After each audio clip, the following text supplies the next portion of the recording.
Yeah, I was thinking about the better days. My youth so happy, my hair so nappy, had an F. Welcome, welcome, welcome. This is the Arsenal 101 live watch along of Arsenal versus Girona. And yes, I am live in the stadium.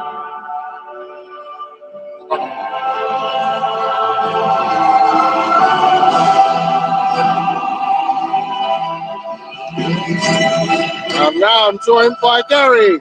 Hope you're well, Gary.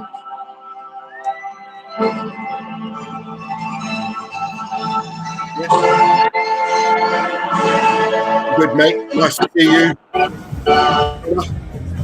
Welcome to Girona.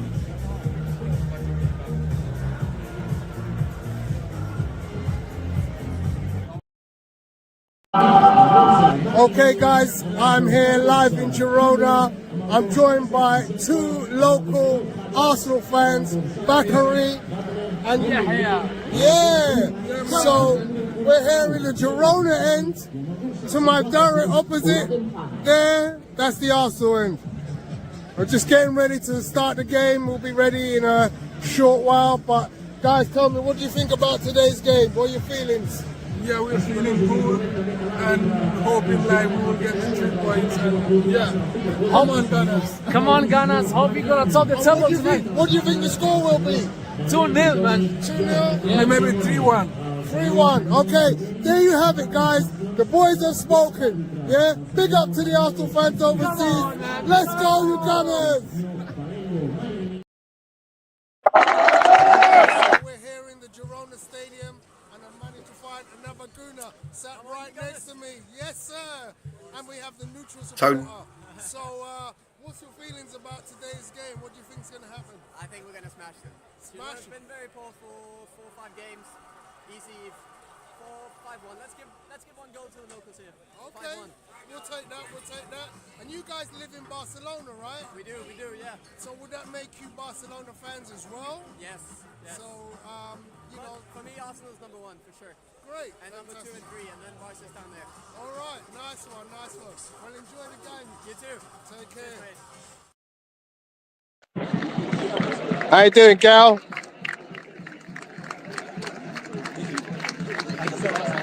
So I'm live at the stadium, but I'm going to hand over to the trustee, Gary, the coach. Gary, you want to tell us about the team? Very changed team, and I'll leave you to do the commentary. I might come back in a bit later and give you some live feed from inside the stadium. But come on, you Gunners. Catch you later. Yeah, see you later, Tony. Enjoy the game, my friend. Okay, welcome to Arsenal 101, the live watch along with me, Gary, aka the coach. Tony is obviously, as you've just seen, is in the stadium. So we quickly run through the team. Arsenal have Neto in. Arteta's just said that David Raya is not fit for the game. So hopefully he makes a swift recovery with Sunday in mind. Looks like it's going to be Thomas Partey at right back, a centre back pairing of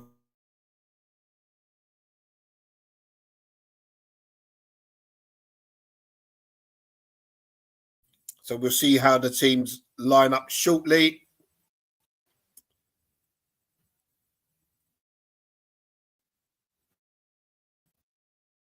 What's the predictions, guys, for tonight? I'm going Barry will score, Sterling and Odegaard.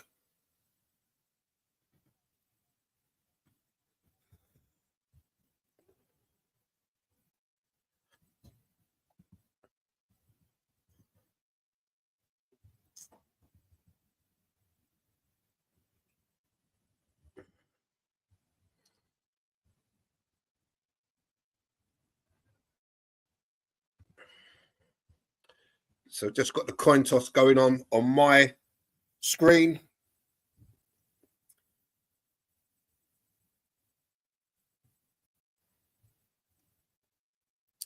looks like a right tidy little ground.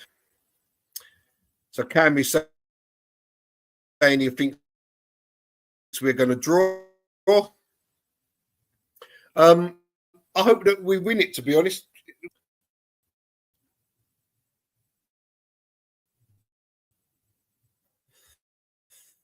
I think the good thing is that Man City are going to get through, so they're going to have to go for it tonight against Club Brugge. Actually, so he's been able to rest a few players with Sunday in mind. But I think we should have enough to get it done tonight. We should have enough to get it done tonight.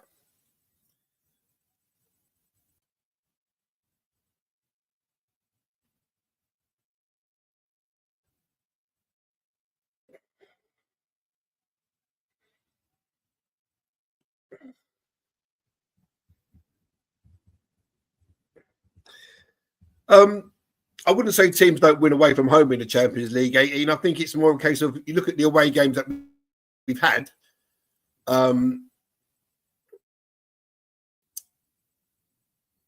away to Inter. That's never easy. But Girona haven't. I think they've won one game out of their. So we play as was left.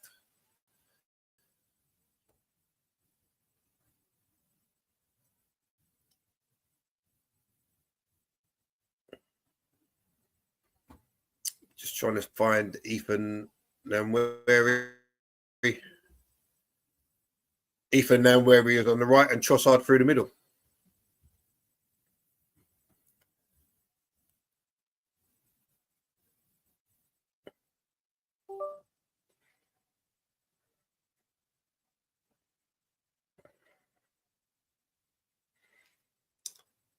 Yeah, socials. It's a Trossard in the false nine.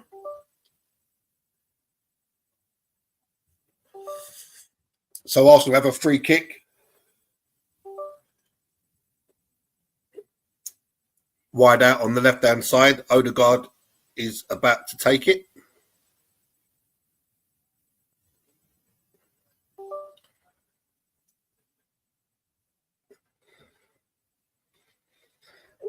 Let's see if we can produce anything.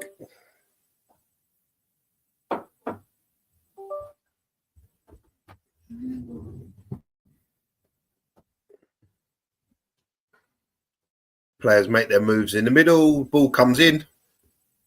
Oh, shout for a penalty there.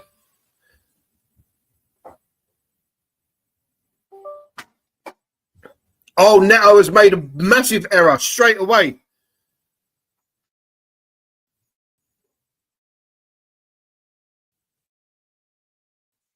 Oh, Neto, what was you doing? So the ball was played back to Neto touch, and then he totally muffed the clearance. And he was just lucky that the Girona player knocked the ball out wide, because had he knocked it straight past him, that was 1-0 to Girona.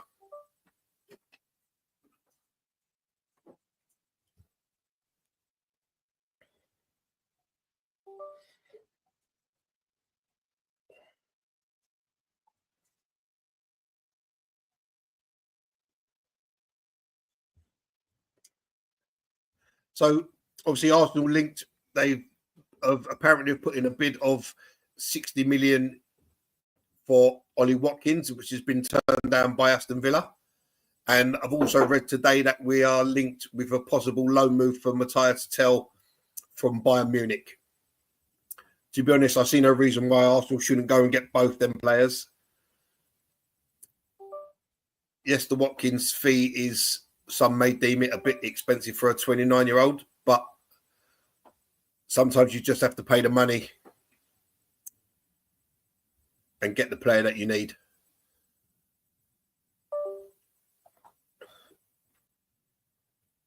Nice play from Nwaneri.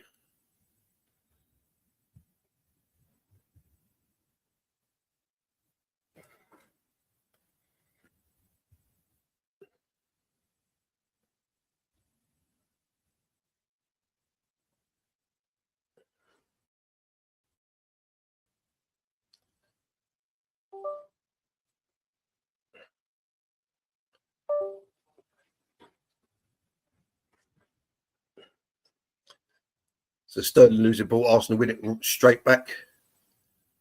Oh, and Sterling flashes a shot just wide.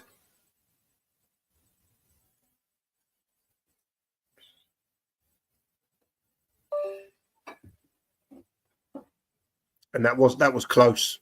That was very close. Tried to pick out the far corner, and it was about a foot away.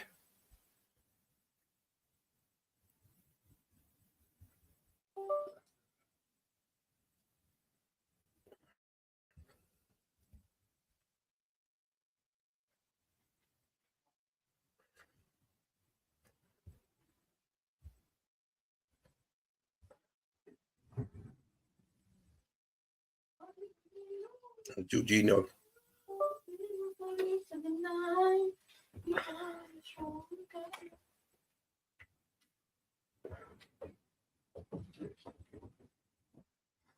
Yeah, that's right, Cam. So the higher you finish in the Champions League, obviously the top 8,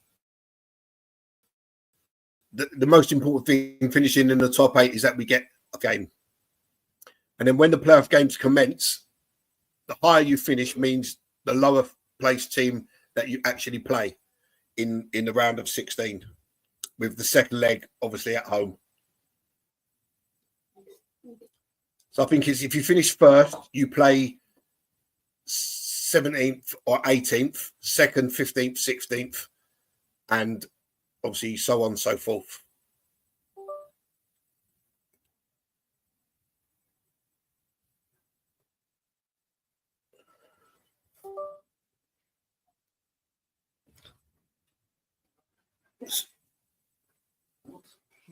You do.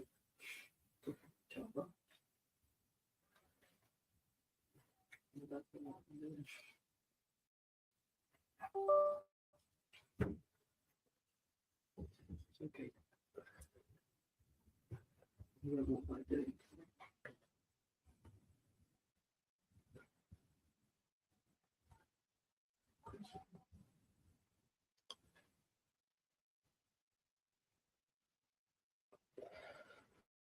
Sterling looks to have started very brightly.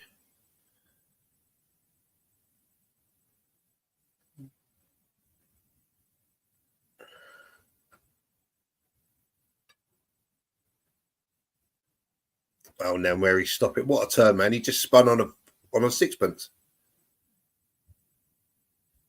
Celtic 2-0 down inside 5 minutes against Aston Villa, which means Aston Villa will qualify in the top 8 if they win that game. Oh, and Trossard has just put it past the post. That was harder to miss than score.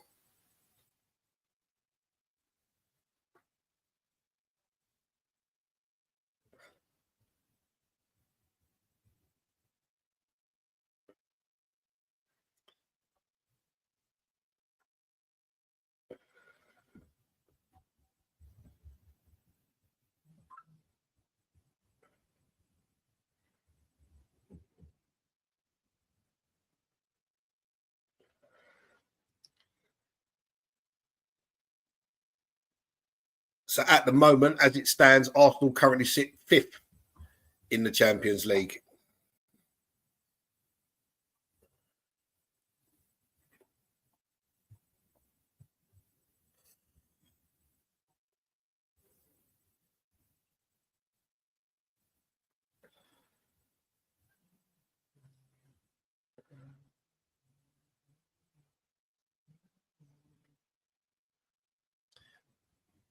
And a shot from Girona comes in and it flicks off Gabriel's head and it's out for a corner.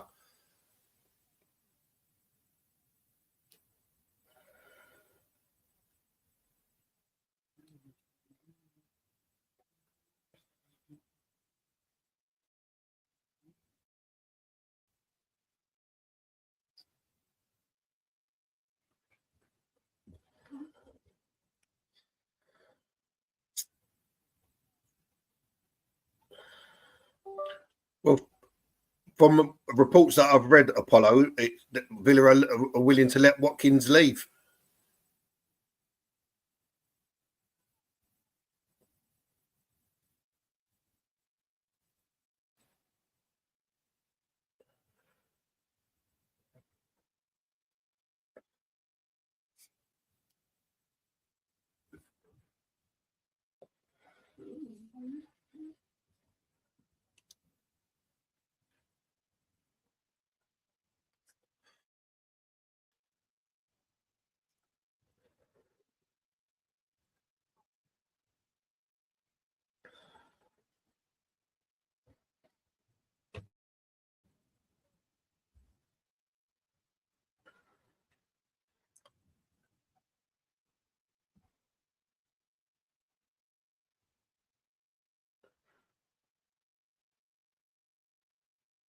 Girona on the attack again.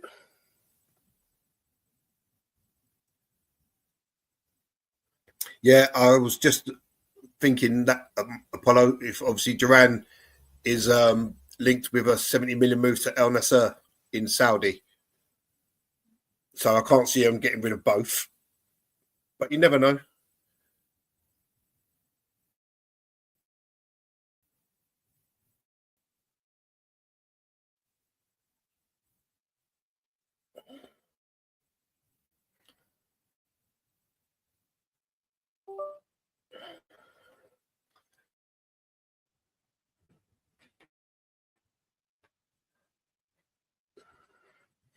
And Arsenal have taken the lead. So Party feeds Odegaard. Odegaard, Trossard play a nice little 1-2. Switch that to Gabriel. To Raheem Sterling. Beats his man inside. Knocks it back to Calafiore. Marino to Sterling. Back to Jorginho. And I think it's been disallowed. And it's to Calafiore who scores, but he looked definitely offside to me. But good move from Arsenal. Very good move. I don't think Calafiore should have been offside there because he can see right across the line. It's just a foot. It was a finish from Calafiore, who apparently used to be a striker as a kid, I heard him say the other day. So the game remains at 0-0.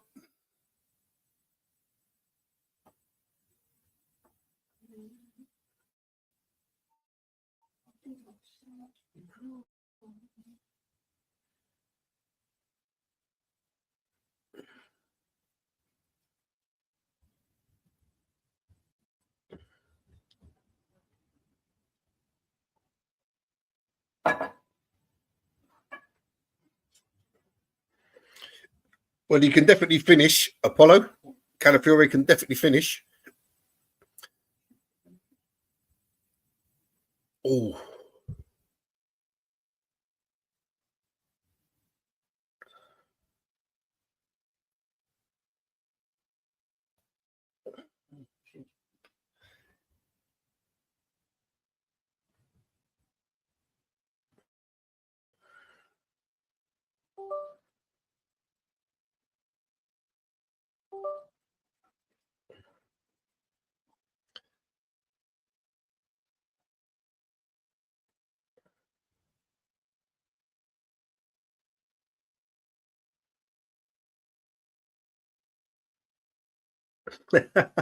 So Cam saying, oh man, now where he started really well, he nearly assisted. Ethan's technique is kind of generational. I'm just going to whisper that for now.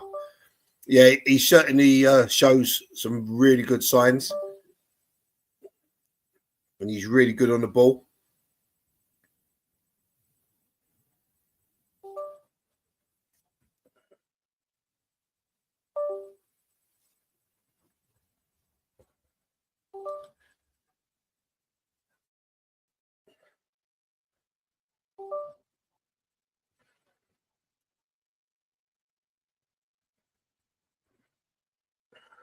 I think the bid for Watkins comes at a funny time because why would you leave it so late in the window? Because obviously Villa, even if they sell Duran, they've got to get a replacement. You know, so the chances of them selling Watkins or Duran at this stage, or both of them, is slim to none.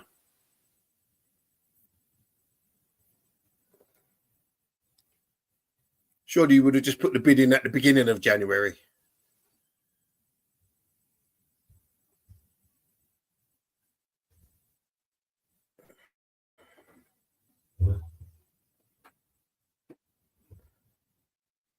What's that, Emerson?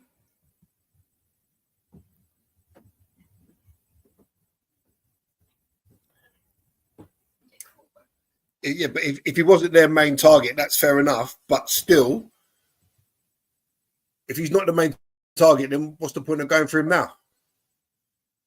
Because was he like just all we can get? But you left it too late. You got to give a club time to find the replacement.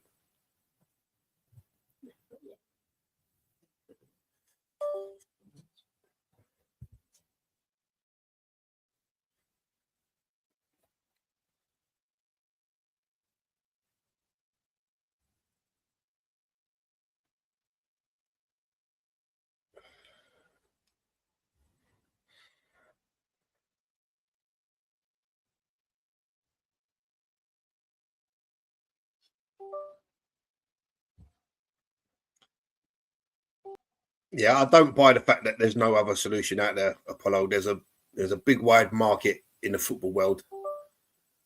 You know, if you're serious in business, you go out and you pay a little bit over the odds, but you get your man.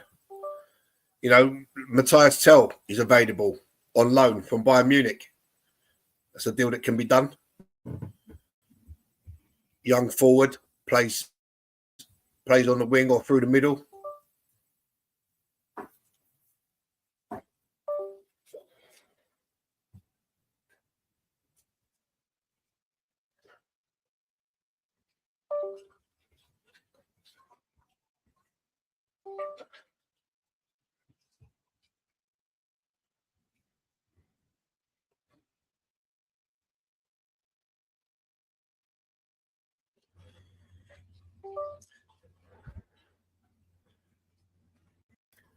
Which one of our rivals need a striker, Apollo?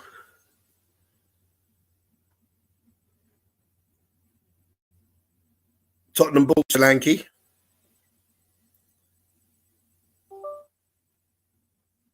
Man United spent 72 million on Rasmus Højlund.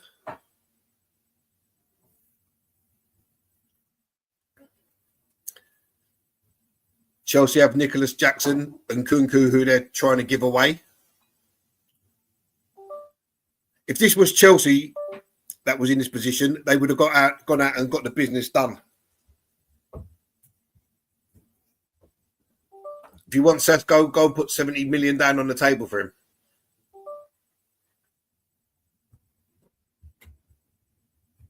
If you make people an offer they can't refuse,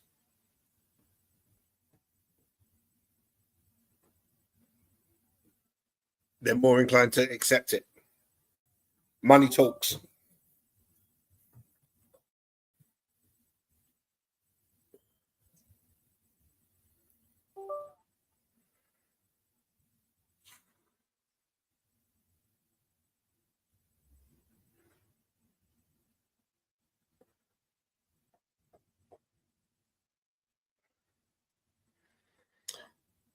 Yeah, everyone sees it different, 18. Everyone's got their own opinion. I think if you're serious in business, you go put the money down and you get a player that you want.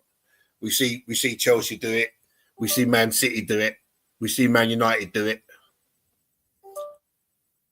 Arsenal wanted Declan Rice. We had to pay 105 million for him, but they paid it. Serious player. So Arsenal have a corner here. Namberi to take. Corner's floated in. The keeper comes and gets a little fist on it.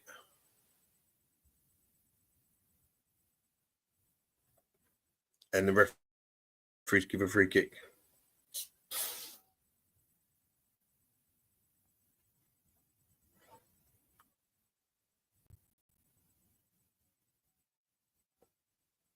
Yeah, you're 100% correct there, Emerson. We all watched. Well, me, you, Apollo watched Skelly and Namweri in the under 21s, and they stood out like sore thumbs.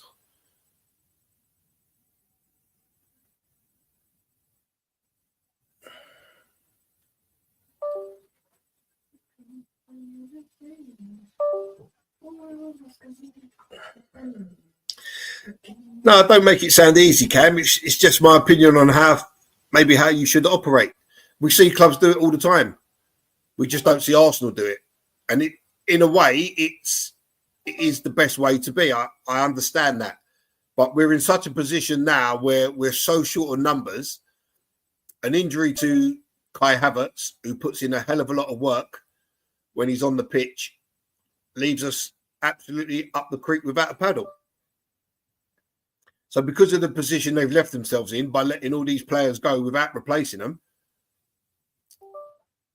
we're in double trouble.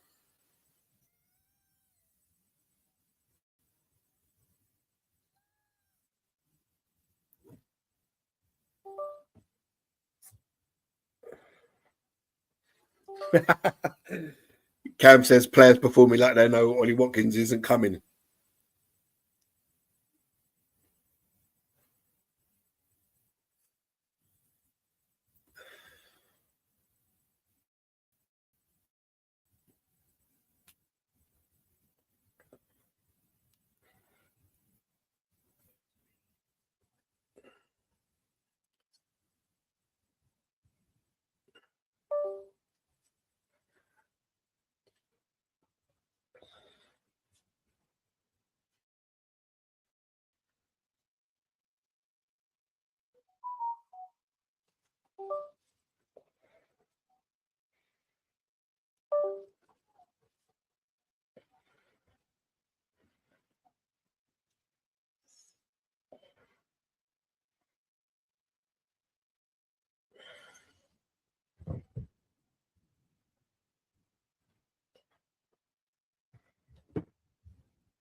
So the ball, Arsenal just playing the ball around. Very little space out there. Girona are defending deep, but we know Arsenal have problems playing against these low blocks.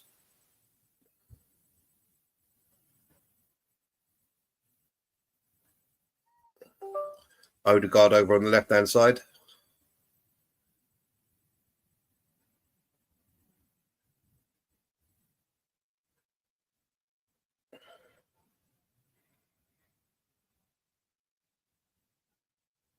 Trouble is you can't put the ball into the box because we have no striker there to go and win the header. Evening, Vinci.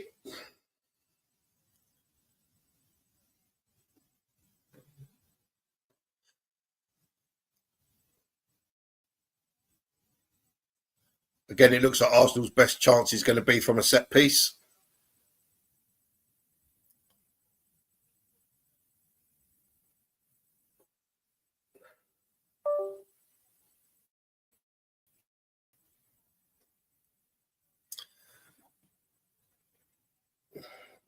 So if you just joined us, we're 23 minutes in. Arsenal have had one goal disallowed. Calafiore was half a foot offside. But it was an excellent finish. And Trossard puts one narrowly past the post.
Sterling into the box.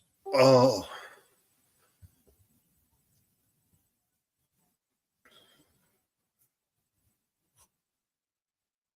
So corner to Arsenal. Sterling's cross blocked out for a corner.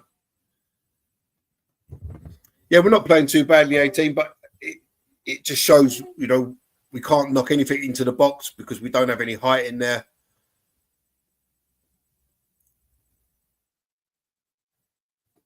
And we just need to find a way to pass through them.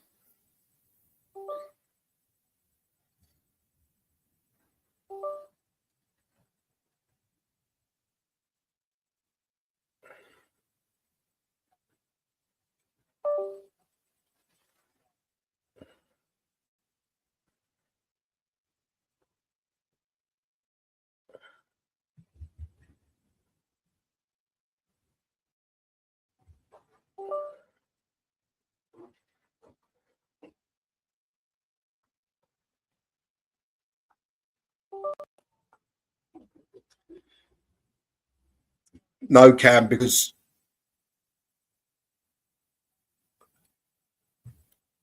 let's have a look at the table.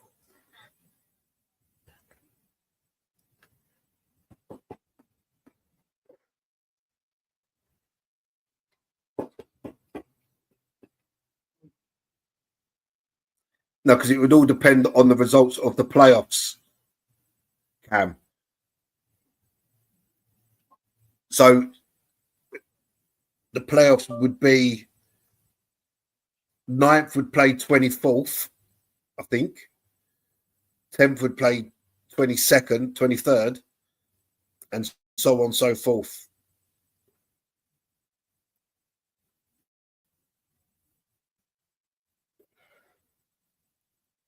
That would be the playoff games.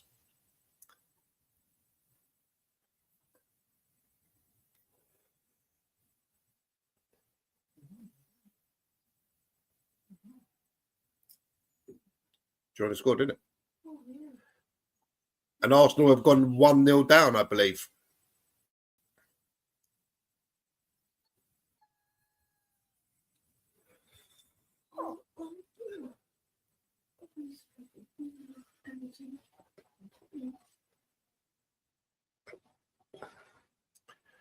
What is Neto doing there? Come on, man.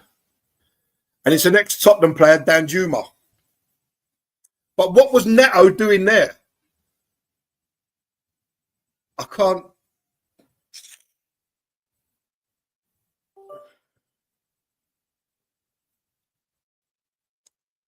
Terrible goal to give away from Arsenal's point of view there. Undone by one ball. And Neto is outside his 18-yard box. And it's an easiest finish you'll ever see. He's offside, isn't he? How's he not offside?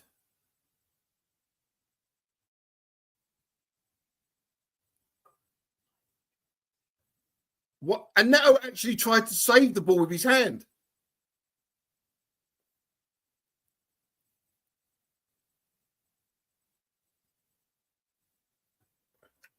Well, to me, that looked offside. That looked a mile offside.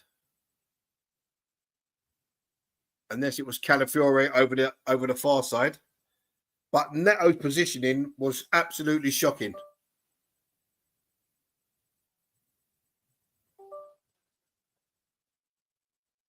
Yeah, the goal's been given.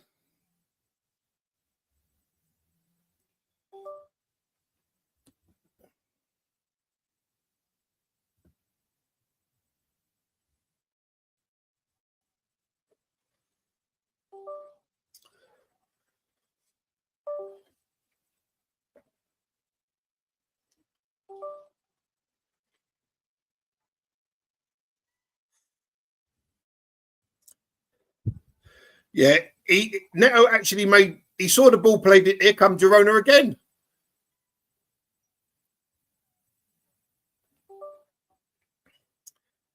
Yeah, Neto has actually made a move to come and try and cut off the ball, but he was never going to get there in a million years. And he was lucky that he didn't get a hand to it because he would have been sent off, which means we would have had to put an 18-year-old or 16-year-old in goal.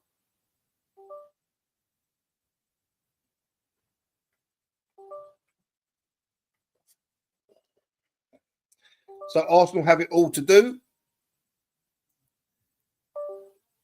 We're still in 5th.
Yeah, insane goalkeeping. I just don't get that at all. I just don't understand. So it was Calafiore played him on way over the other side.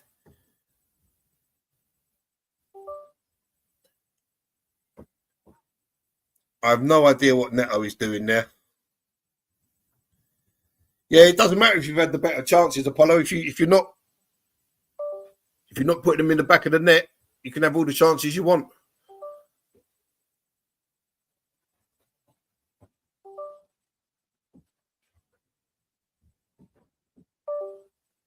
Well run, Ethan Namweri.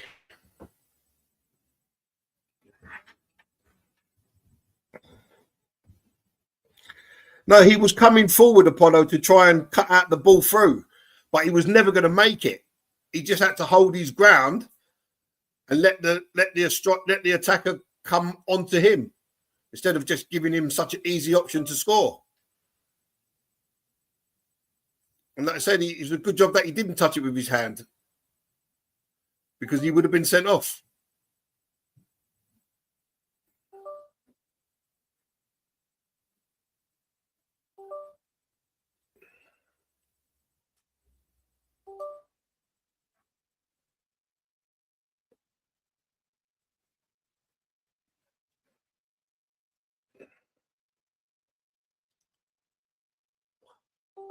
Come on, man.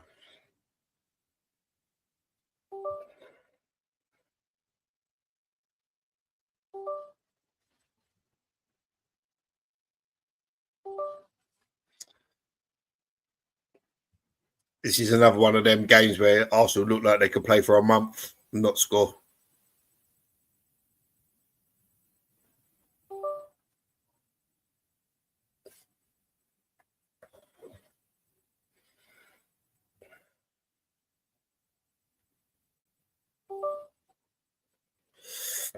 Yeah, he was miles onside, Cam.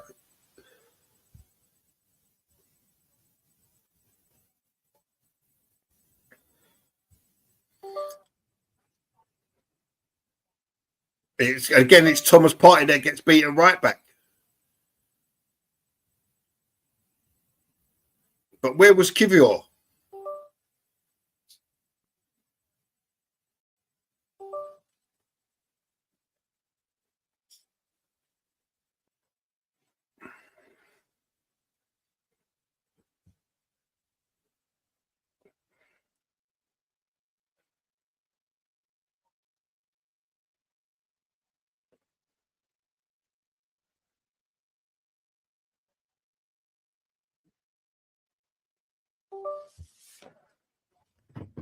Oh, here come Girona again. 2-on-1 at the back. And Jorginho gets a fantastic blocking. Yes, Cam, he did.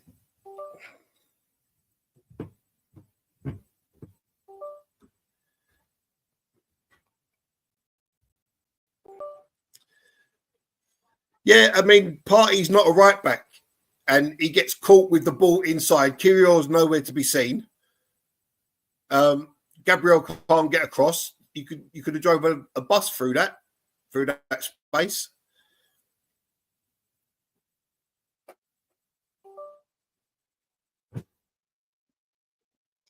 Arsenal need to get a grip and sharpish.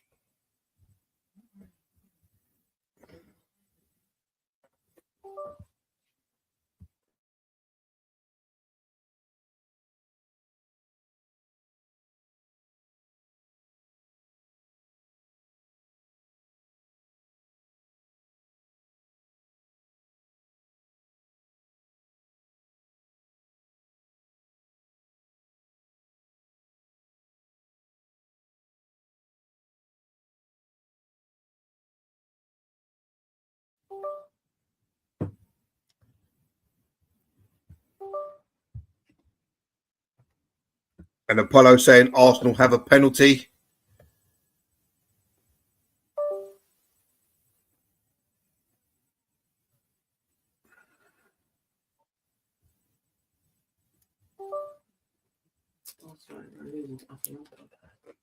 Yeah, Thomas Partey tripped on the edge in the area. Penalty to Arsenal.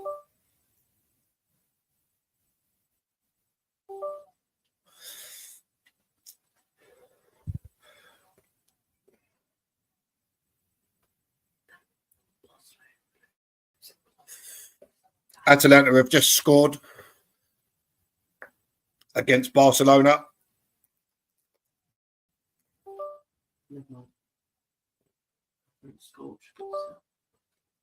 But that goal just been disallowed.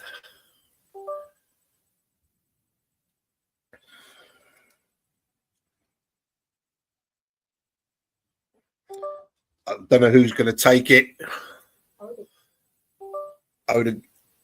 Whoever's taking it has scored.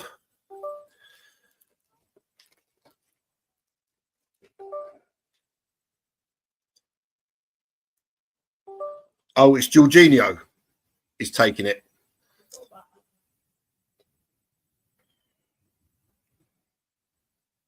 You can always trust Georgie with a penalty.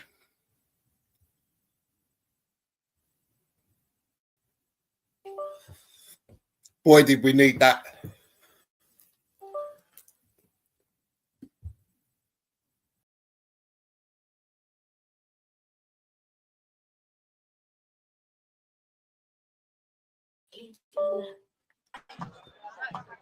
Boy, did we need that.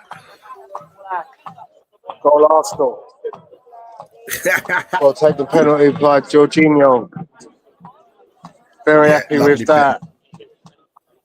We needed that, Tone, didn't we? We needed that.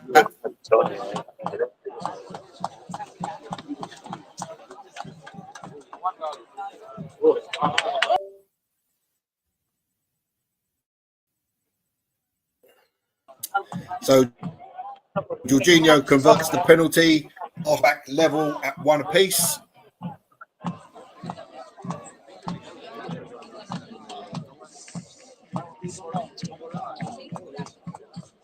Oi. The keeper was close, but he hit it with some power, man. That's what takes it. That's what takes it past the keeper. You causing trouble there, Tone. Hear a lot of shouting going on around you.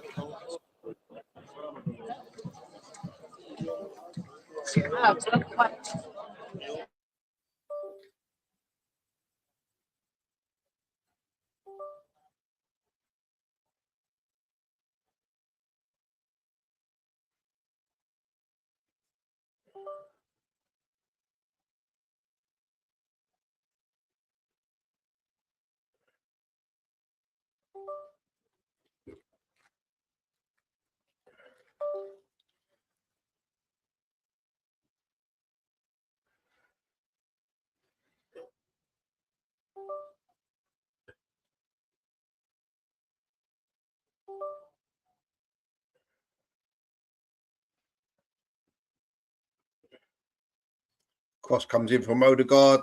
Oh, he shouldn't hit it now, very. Got to hit that first time. Got to hit that first time.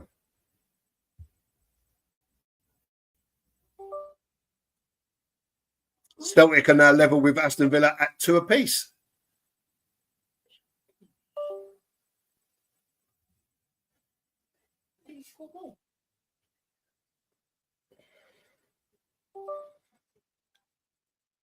And Sterling was offside there. But I think Arsenal got the corner. Or maybe they didn't. No, they didn't.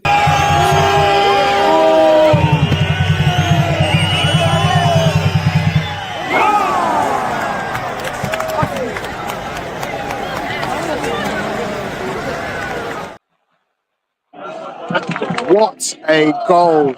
Ethan Nwaneri has just scored an absolute beauty. And what can I say? The kid is special. The kid is special. Unbelievable. Girona just really miss a sitter. And Neto throws the I ball can't out. hear what you're saying, Gal, but yeah, hope you got that one. The kid has just come out with a wonder goal. Arsenal 2-1 up. See you later. Yeah, see you, mate. What a strike.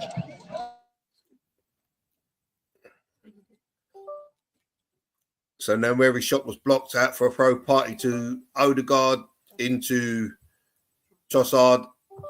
And Nwaneri, what a goal that is. He picks the ball up from Trossard on the right side of the box. He dribbles right across the box to the other side of the D, and he unleashes a left foot curler straight into the side netting, and Arsenal take the lead 2-1.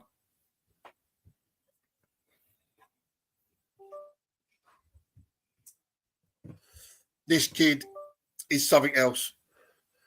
I mean, he picks the ball up from Trossard. He cuts in again, and he gets to the D, and he just unleashes a shot. He knows exactly where the goal is, and the keeper is at full stretch, and he can't get nowhere near it. What a finish. What an absolute pearl of a goal that is. Bang, have that straight into the corner of the net, in the side netting. No keeper saving that. Take a bow, Ethan Nwaneri. So Arsenal now 2-1 up.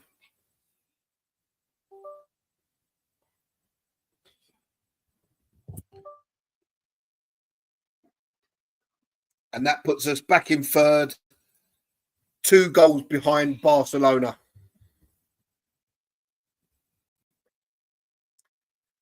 Vincey says, so pleased for Nwaneri. He's young enough and good enough. Fans need to believe in his ability. 100% true, mate. This kid is proper special.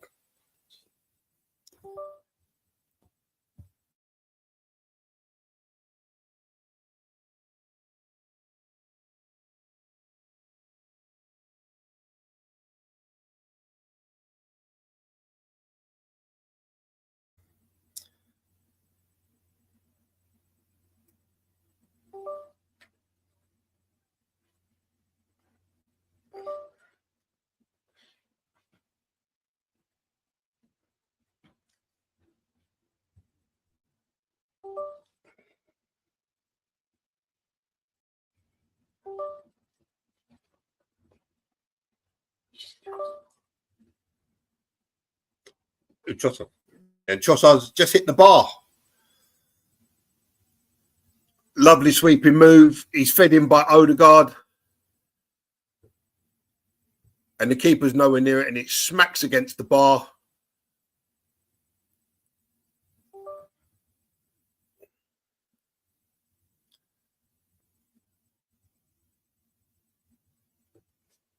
So Arsenal turning it on now. I say Barcelona's game against Atalanta is not an easy fixture at all. If City lose that game, Vincey, they are out of the Champions League. Yeah, so Barcelona's game against Atalanta is not an easy game. Atalanta are quite a decent side. And if we can score another couple of goals here, we could get second place.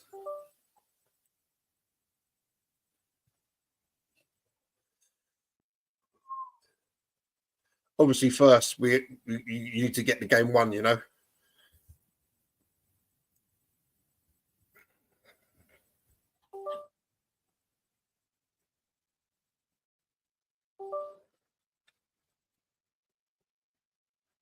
Yeah, Man City are currently in 26th. That would put them out of the Champions League.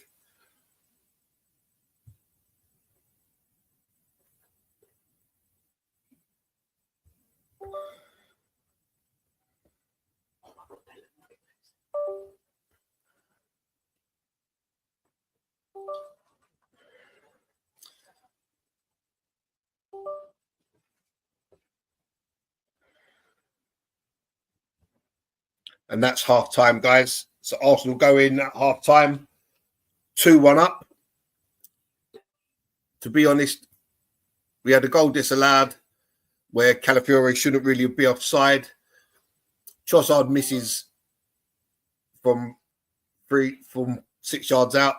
And then we give away the most stupidest goal I've ever seen. I don't know what the keeper and the centre backs were doing, but we turn it around and we go in at half time 2-1.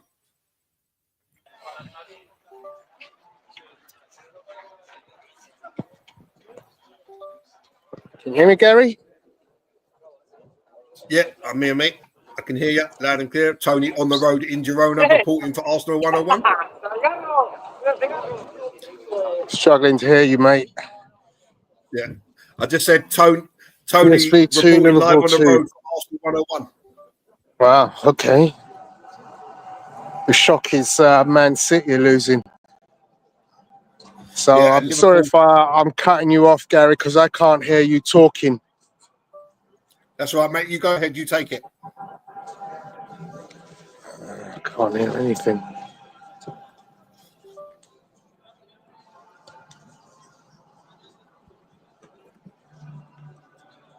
Can you hear me? Can you hear me? Yep. Okay. So yeah, guys, it's half time here in Girona. Just going to give you my rundown of the game so far.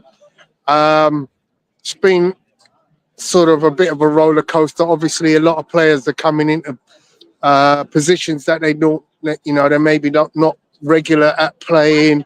The tempo of the game, it's been somewhat strange, I feel. You know, Kivior, I think's got caught out. I don't know what the TV angle shows, but to me it looked like Kivior got caught out for the goal. Thomas Partey at right back is doing well. He's doing well, but you know we don't want to see Thomas Partey there.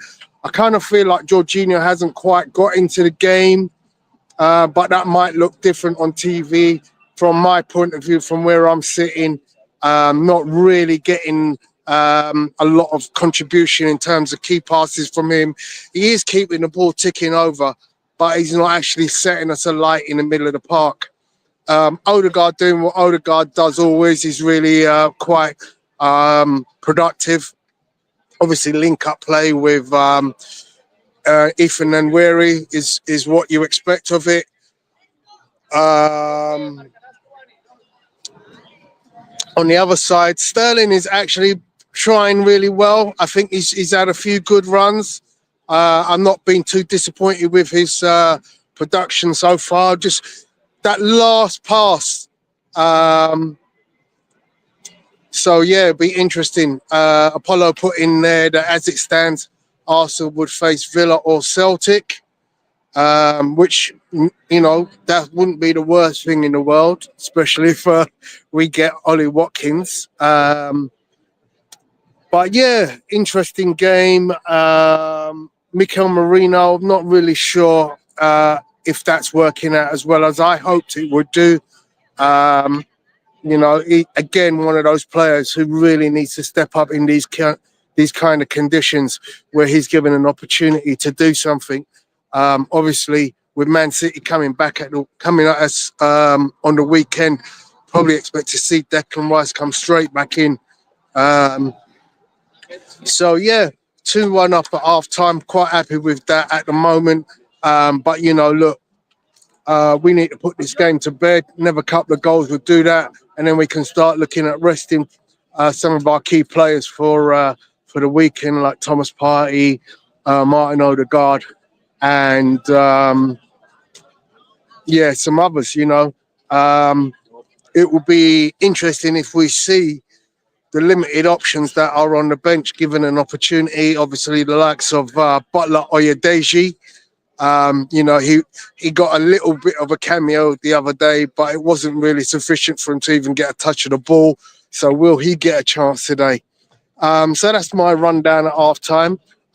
Gary, I'm going to leave it to you to take over again. I've got that video of the goal, so I'll again show that so the viewers can see. That was my view of the penalty.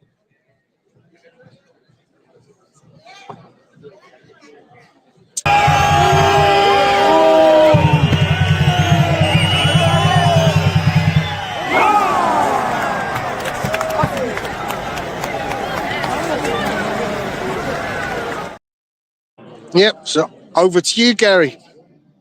Cheers, mate. Thank you. Enjoy the rest of your evening. Yeah, so Apollo saying, as it stands,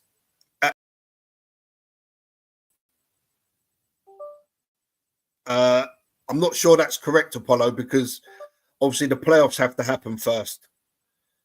So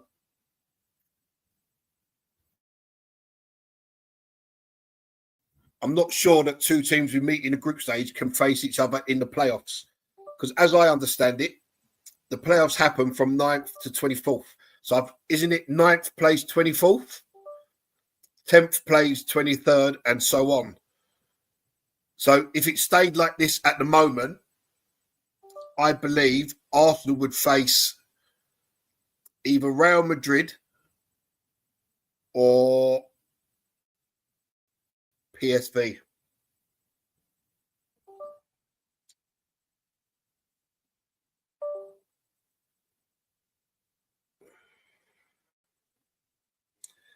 No, it's not, Apollo. There's playoffs between 9 and 24 have to play off. And from them 16 teams, the next 8 go into the last 16. I'm sure that's the way it works, mate. Because the playoffs happen between the first 8 qualify straight for the round of 16. The next 16 teams play off, leaving 8 for the round of 6, which makes the last 16.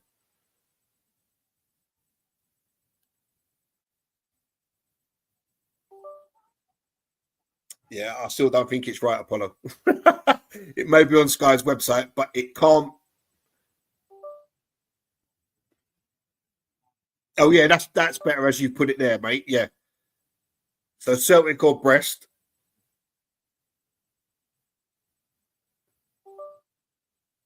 Yeah, that sounds a bit more right, yeah. Where you said Villa or Celtic, that's what I was saying it can't be.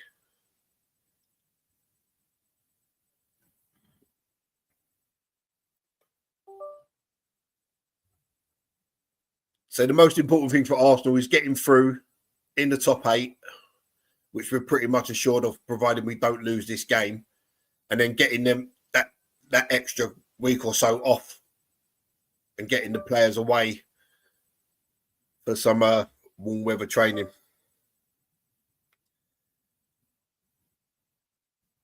I think they're very similar, but I think Nwaneri looks like he has a supreme talent, along with that Saka has. But I think Ethan Nwaneri just has that little bit more. The interesting thing is to see him play. The more we see him play, and to see what he can really do. I mean, he can play central. He can drive with the ball. We've seen him score goals like that. We've seen Saka score goals like that. But I mean, it's going to be unfair on the boy to be cast as in comparison with Saka. You know, he's just got to be his own player and keep producing when he plays. And so far, he has done that when he's been given his chance.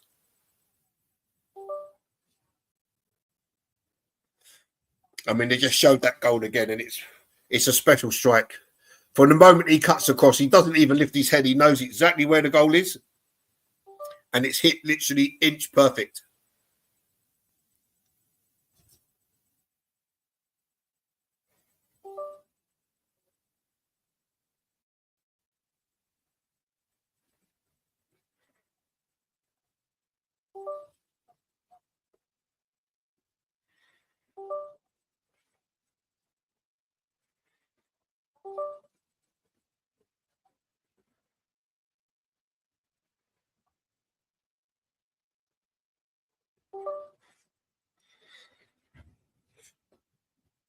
One thing for sure is, guys, that this Nwaneri is a very special talent.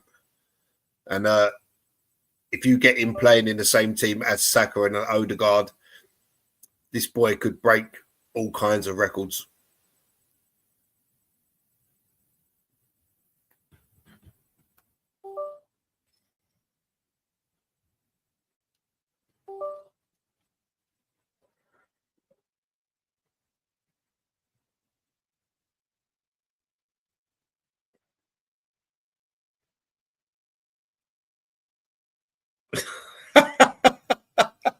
Ah, 18, stop it.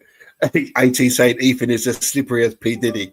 Let's hope he doesn't have 7,000 bottles of baby oil in his cupboard, eh?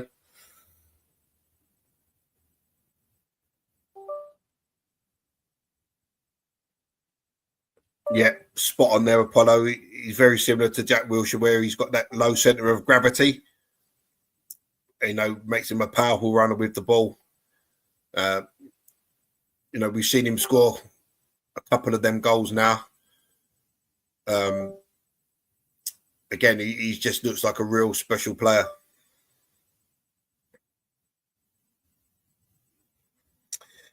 Yeah, it is and it isn't. I mean, it's put a lot of extra pressure on the players playing every 3 days, you know, with the extra couple of extra games that we've had to play in the Champions League. And it's taken some getting used to.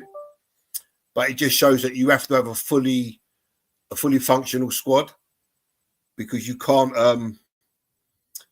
get by on bare bones in, you know, playing every 3 days.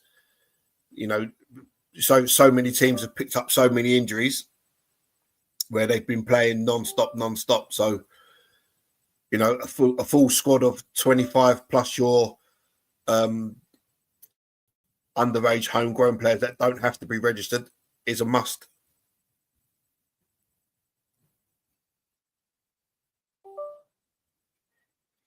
Yeah, it's a double-edged sword, Vincey, because if you play him too much, you know, you're putting him at risk. And we've seen him play and he hasn't really got into games. The Premier League's a bit different from Europe.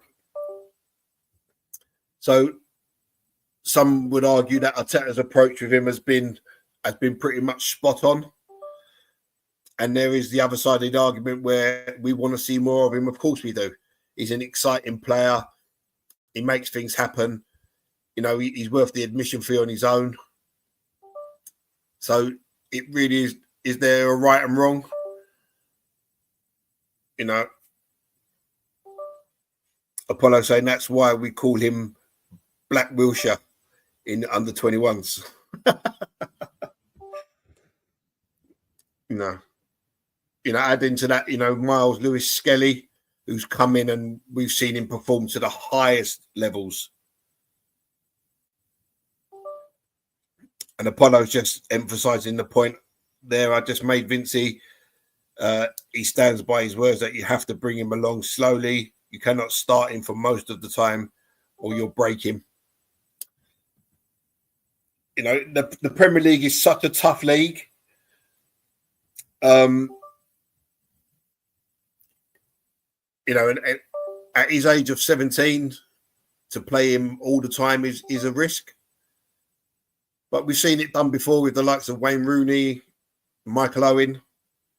So it can be done. Vincey's saying he doesn't see the risk. We are short in ability in the team and it's a no-brainer. In situations, he gets his time. You can't sell and loan attacking players and struggle like we do with quality. When Odegaard and Saka are injured, this is the problem with our system and recruitment in the summer. Yeah, 100% agree with that, Vincey. The recruitment in the summer was below par. You know, we let Smith Rowe, Eddie, Vieira, Nelson all go out, you know, 4 attacking players.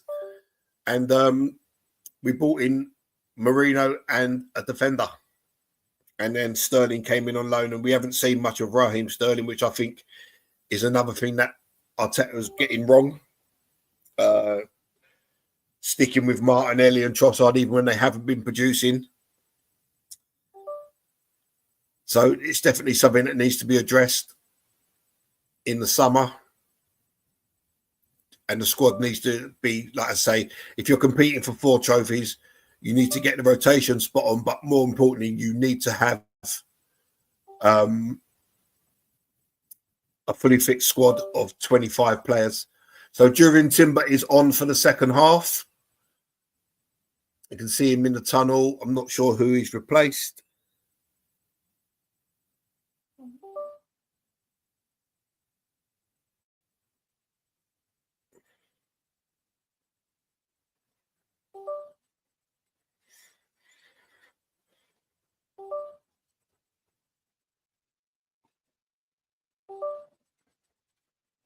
Yeah, Cam, you're spot on. It was a good job that Neto didn't touch that because he would have been sent off.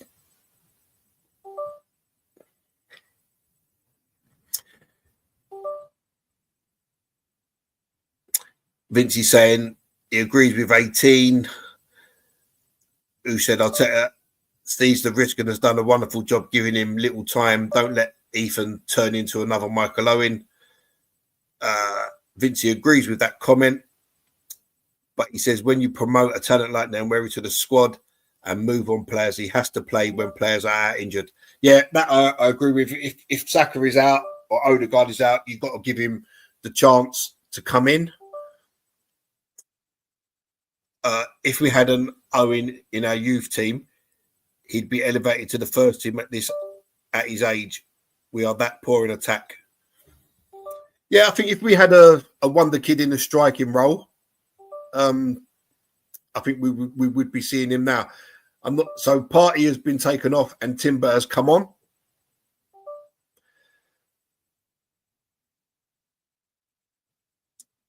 The thing is, I mean, I'm not sure even if that Chido Obi Martin had stayed, he would have got a look in.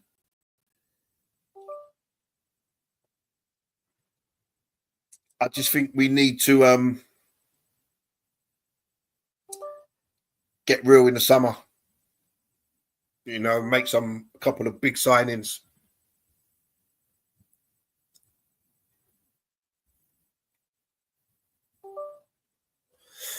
You can say it, Cam. You can say that Sterling has been pretty good. I think Sterling's dangerous every time he's got the ball. I think what's not helping him is Marino, because Marino is not making runs past him. So he's pretty much on an island, Raheem Sterling, whenever he's got the ball.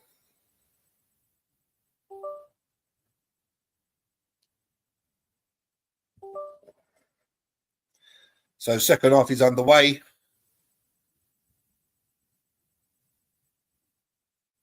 And Arsenal come forward with Leandro Trossard to Raheem Sterling. And surely that's a foul, ref. Surely Sterling was tripped there.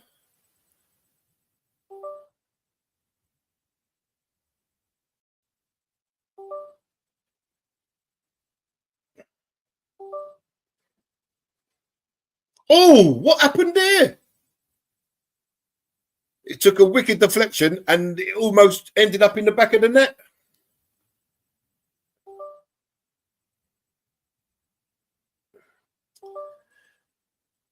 he came off the defender. He tried to block the ball into Timber, and the keeper was grasping at thin air, and it almost landed in the back of the net. So Arsenal have a corner. Trossard will take.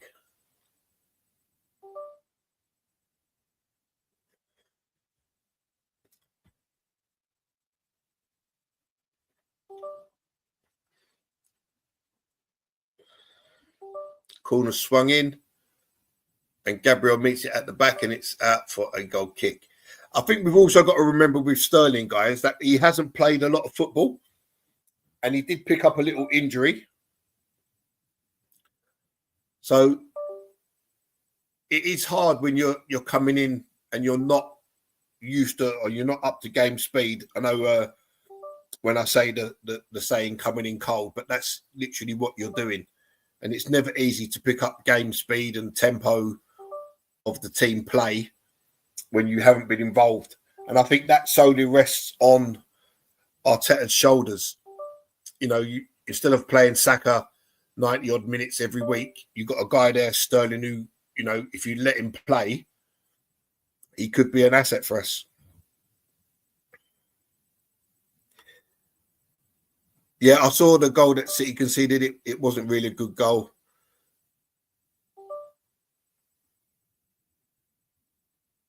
But let's hope they go out. So now where are we with a corner now? Got to get one of these corners right.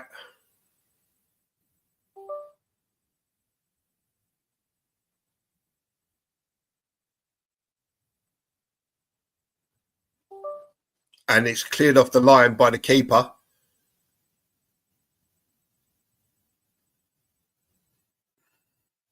And it looks like is it Timber that's down? Yeah, Timber is down on the goal line. There's a defender holding his nose. So Vinci says Barcelona are now 1-0 up. Gabriel has been rugby tackled round the neck. Oh, how did Timber not score?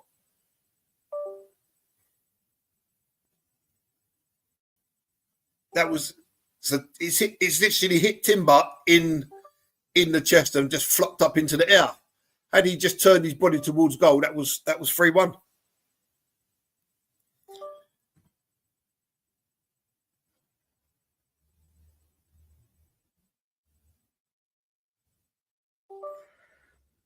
Yeah, Barca lead the table on goal difference.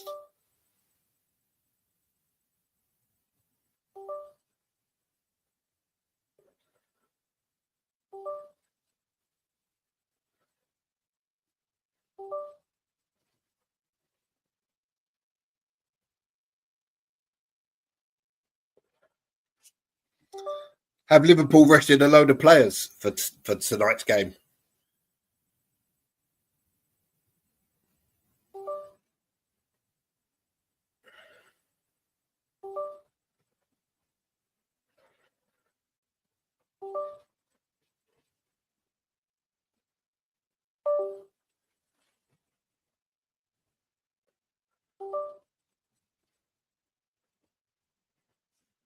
Yeah, so Liverpool arrested 9 first-team players.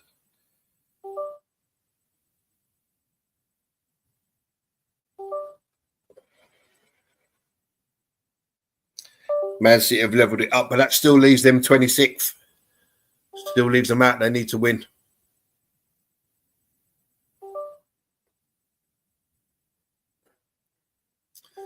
So a yellow card there for the Girona number 35 for a foul on Trossard.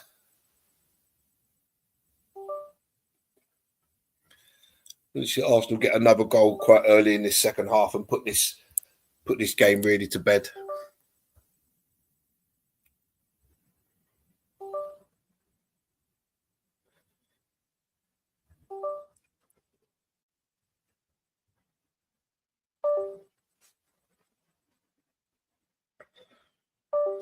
So Odegaard with the free kick.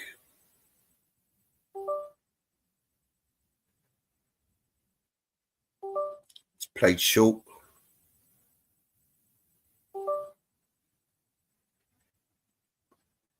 Nice turn by Sterling there.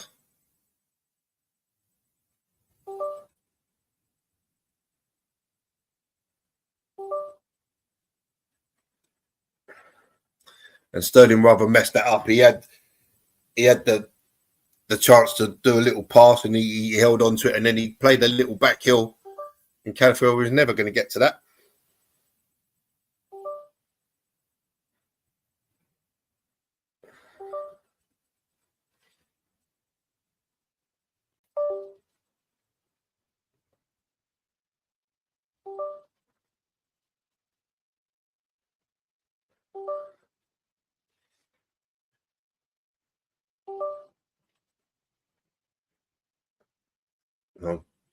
Kibior gets done again.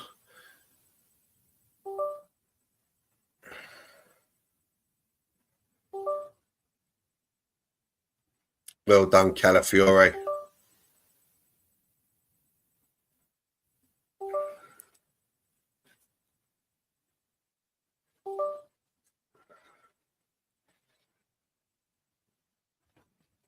Vincey saying Atalanta are a dangerous team in the playoffs. They currently sit in that position with the current scoreline in their game. Good ball skills, good ball retention from Nwaneri there. And he feeds Odegaard, edge of the area. Oh, and a dangerous cross, which the keeper gets a tip on. And it's out the other side to Sterling. All Arsenal so far in the second half. What kind of a ball was that, Marino?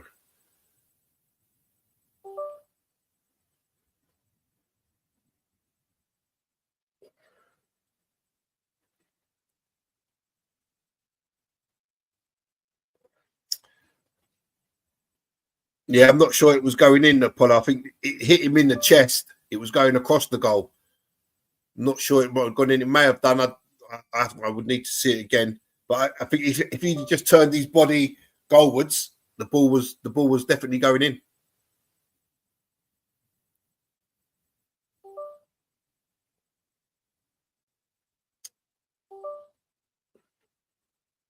Oh, could you imagine, Apollo, if Martinelli could do what Ethan could? Lovely ball.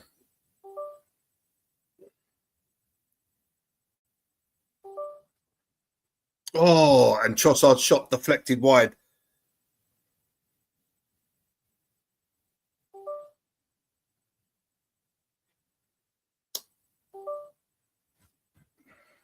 I think it's, you know what I think is good? The way that they've made all the games in the last round all kick off at the same time. So literally the table's updating every minute rather than the normal Tuesday night, Wednesday night. Everything finishes on the same night at the same time.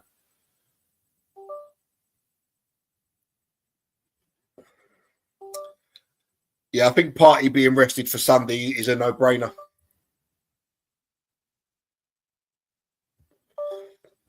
So now we're with another corner.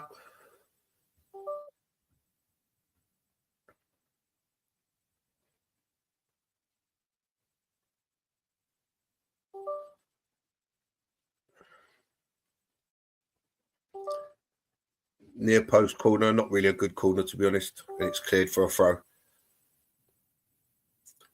Before the last 16, Cam, all the playoffs have to take place. So after tonight, the teams that finish between 9 and 24th all play off, a two-legged playoff. And then after that, then the draw for the last 16 takes place.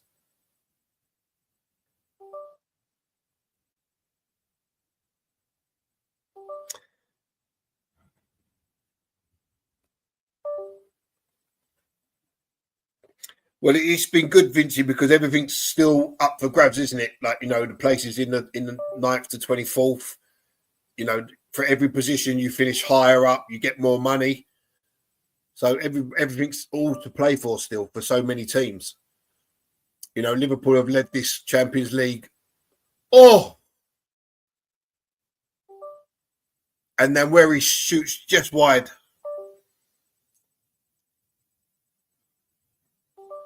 Yeah, so everything's still to play for.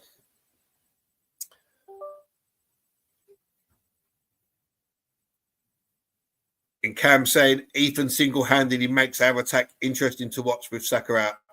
Yes, he does. He's because he's a young kid. He plays with no fear. He's got 100% confidence in his ability, and he shows it every time he's on the ball.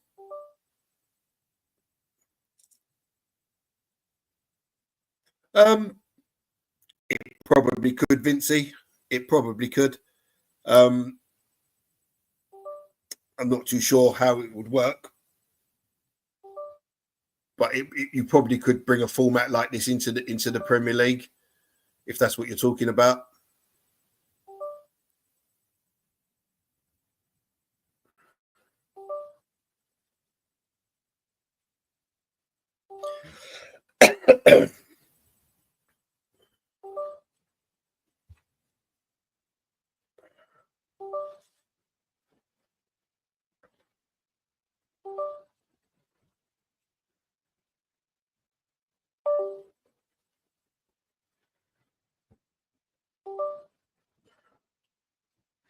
I'm sure they do it in other competitions where there's the top teams, qualifying it, and I think in rugby league they do it.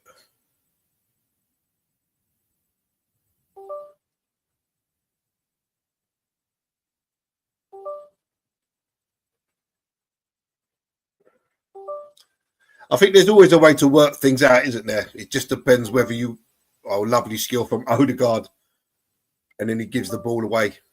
I'm not sure if that was meant for Marino or Sterling, but the Girona player intercepted, but lovely bit of skill.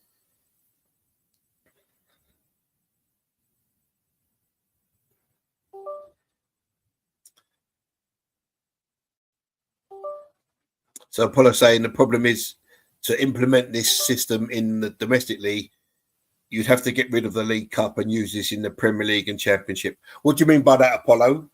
Like as in a playoff to see who goes up and who goes down?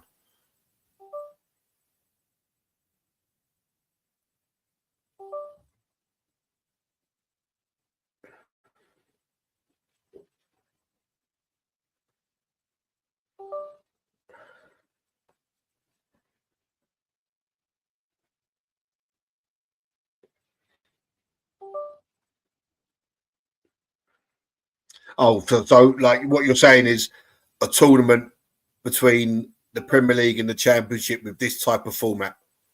Okay, that's interesting. So City now winning 2-1.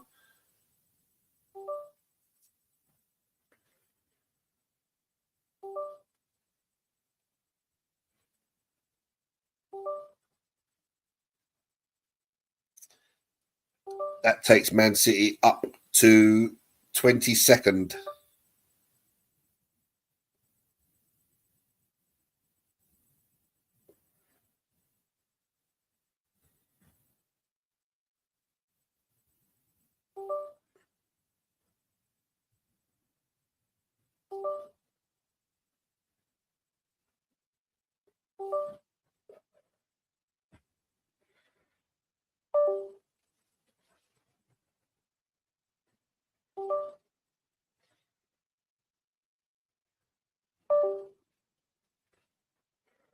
Too aggressive, Calafiore. Too aggressive. Don't need to be that aggressive.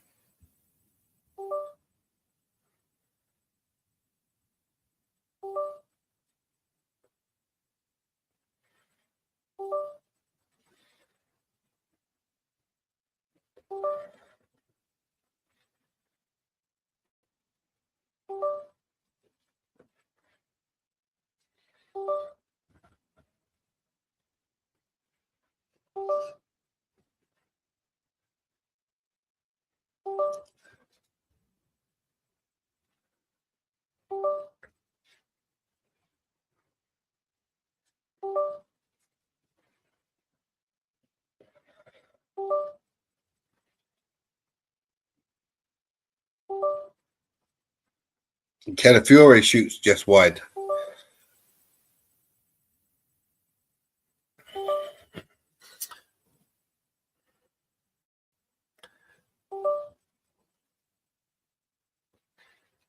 Yeah, because City had it all to do tonight, Vincey. So they have to win.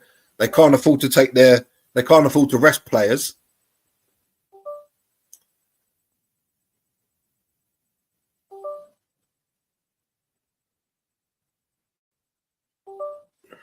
So it does play into our hands for Sunday.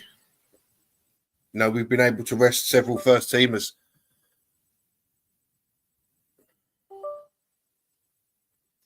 So Odegaard is playing a lot deeper in this second half.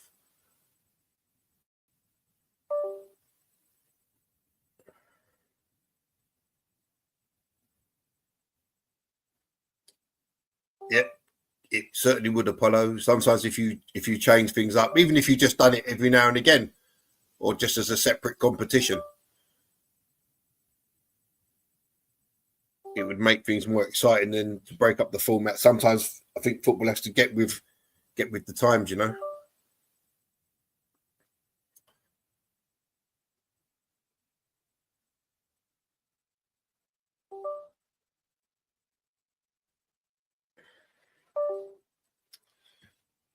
Vinci says Villa 3-2.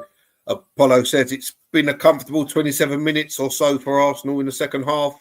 There's not been much of a threat from Girona. And Ollie Watkins has scored.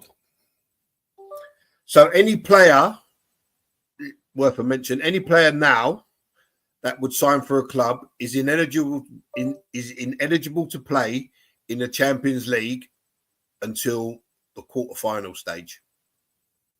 If they've already played in the competition, that is.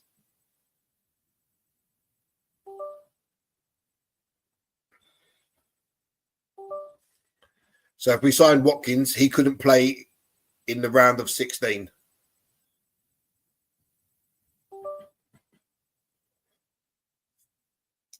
Corner for Girona. Good defending by Jurien Timber.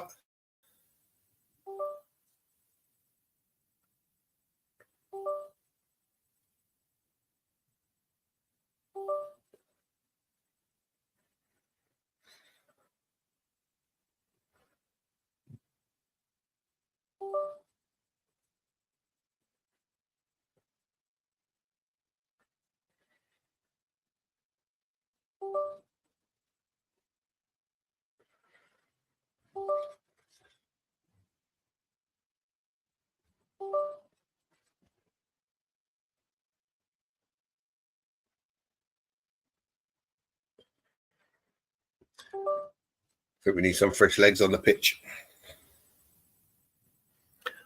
I'd give that young kid a run out.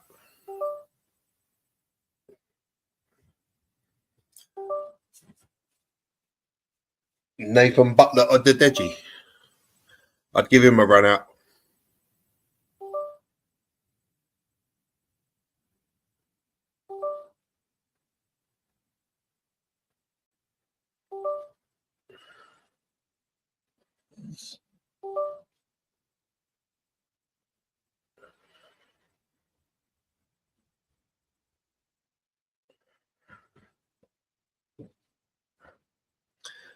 So the game has hit a really dead spot.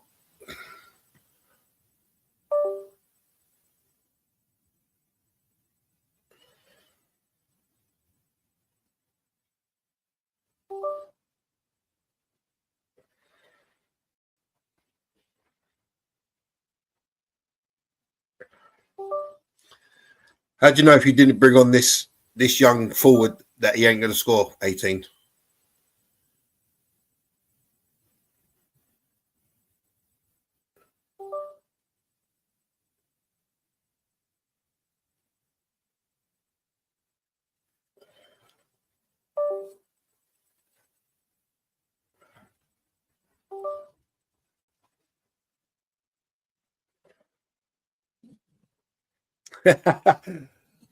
only drink soft drinks, 18. You're fine.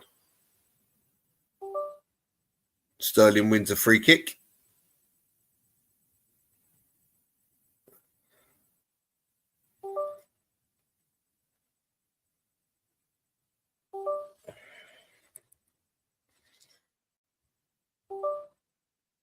Lovely turn by Sterling.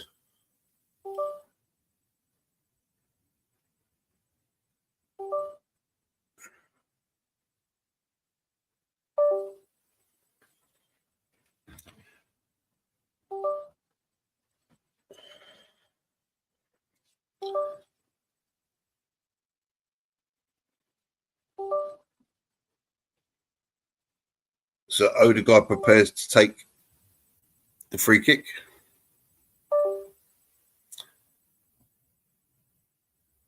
Cam saying 101 is proper healthy these days. And Emerson, yeah, Nathan Butler Adedeji is our leading scorer in the under 21s.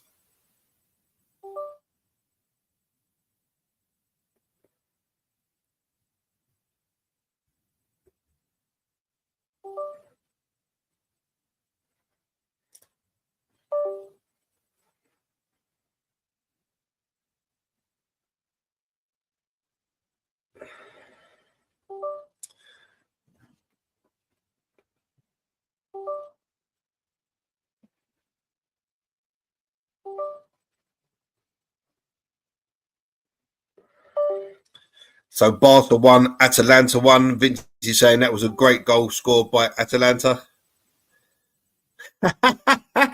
Yeah, I don't like these small goalkeepers, 18. You're bang on right there, mate. This Jack Porter is actually a friend of a friend's son. But yeah, he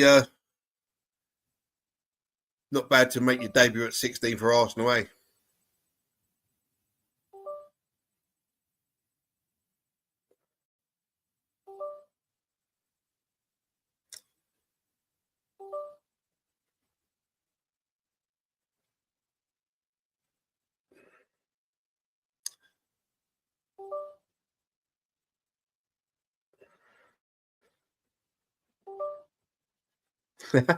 Cam saying, so Watkins with his last goal for Villa before joining Tetters. No, I'm not sure who we would get, Cam, because the playoffs have to happen. So, as I understood it, it was 9th, plays 24th, so on. But Apollo said something different. So, we're really not sure at the moment.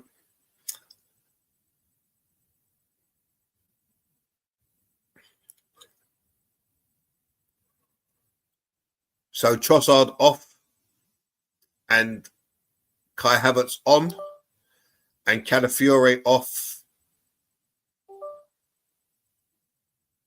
and Miles Lewis-Skelly on.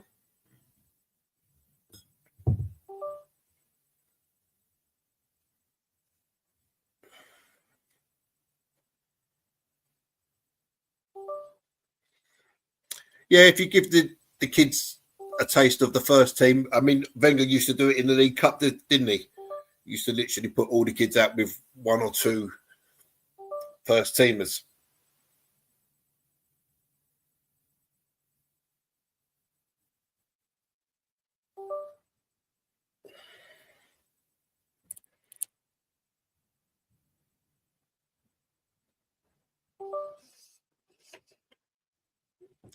And he's booked Sterling for a dive there.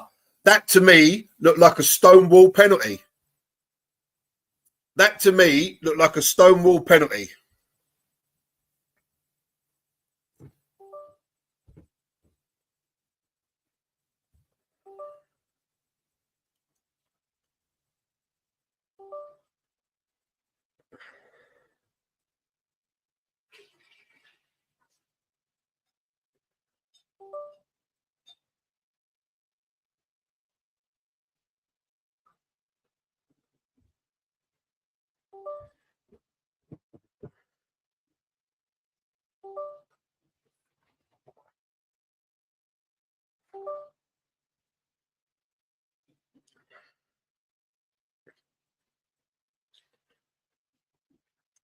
Yeah, it looked like a penalty to me, Cam, but it wasn't given.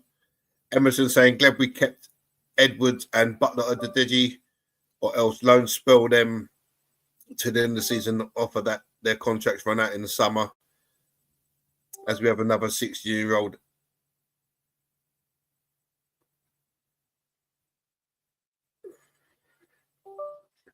Yeah, definitely contact on Sterling there. Poor decision by the ref. Well played, Timber. You've got to cross that, Timber.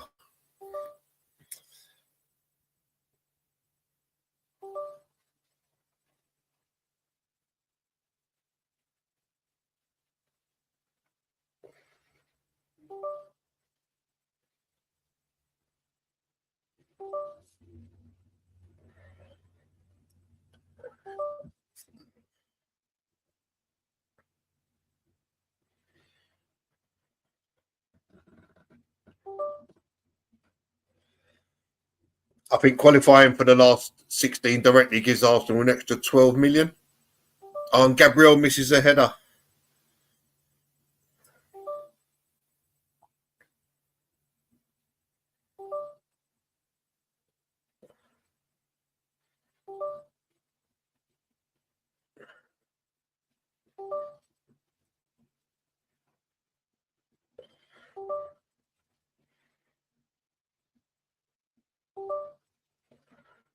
Here comes Sterling running at his man. Oh, cuts inside, but it was a poor shot. Easy for the keeper. But bright from Sterling.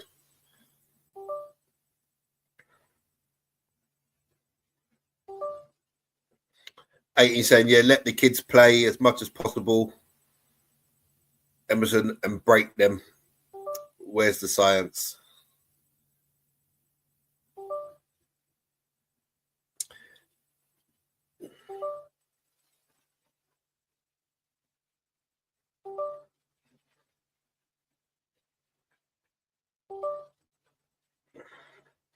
Yeah, the earlier that you play these kids, the more pressure it puts on their body, doesn't it? You know, that's where the saying comes from. You know, they get burnt out. I mean, look at Saka. Over the last few seasons, he's played non-stop. You know, from a 16-year-old kid for Arsenal and England, and now he smashed his hamstring to bits. And it really lies on the managers for both club and country. And we've mentioned it numerous times on streams how Saka has been literally running to the ground by Arteta. But that's because he's been so reliant on him. You know, you've had guys, you know, like Nelson and stuff that could have given him a more rest, and Trossard. But it hasn't happened. And there was always a chance that he was going to break. The question was if he was going to break severely or just break, and he's broken severely, and he's missing, you know, the last 3 months of this season, and hopefully we get him back in April and we've still got something to play for.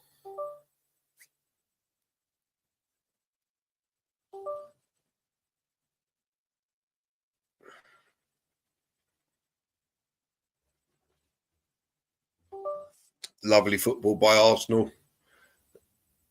Lovely ball controlled by Nwaneri. Feeds it to Havertz. Oh.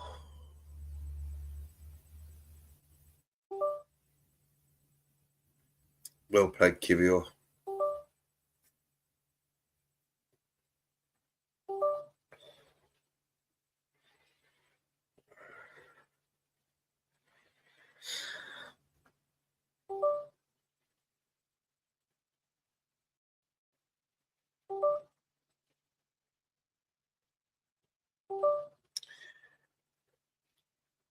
Yeah, I mean, Vincey, the fact is that Saka has played way too much football.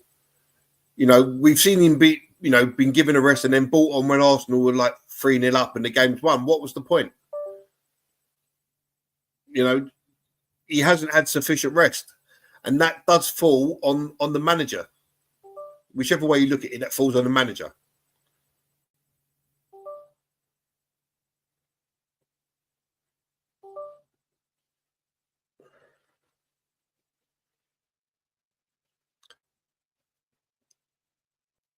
And Girona have equalised. It's now 2-2. And Arsenal give the ball away on the left-hand side. Marino with a silly pass into Odegaard. He had a man all over him. I think it's Donny van der Beek that breaks. He feeds it to a player on the right who crosses it to the far post.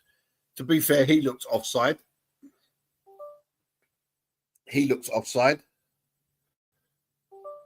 and Kivior can't get there, and Neto is nowhere near. It's a great ball to the far post. Kivior just can't reach it, and the player coming in smashes it into the net.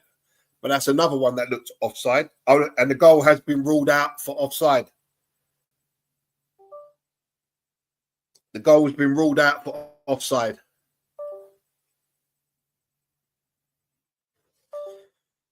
So Arsenal live again.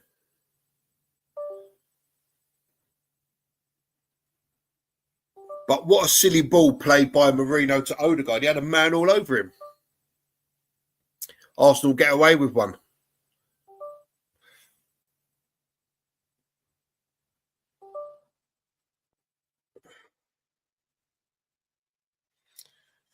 Yeah, you're right again, Vincey. They invest into their youth academies, and if they're good enough, they should get game minutes. But it's all about balancing the minutes. It's all about how you protect the players' growth and muscles and this, that, and the other. And unfortunately, with Saka, it hasn't been done properly. And we've all mentioned it.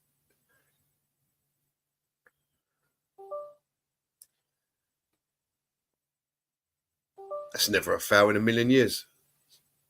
Sterling's got to be careful here. And here comes Girona again. And the referee doesn't give a free kick, which I thought was nailed on free kick. And he's booked the Girona player for diving.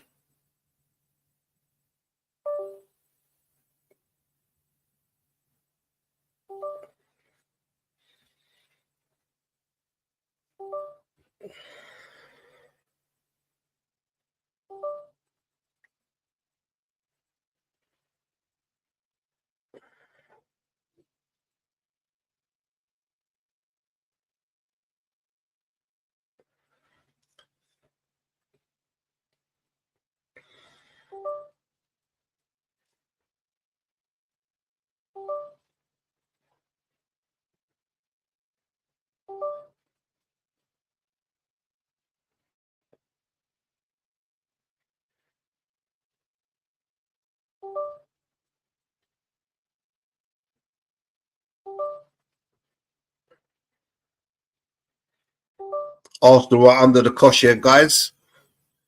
Girona coming into the game now with literally 15 minutes left.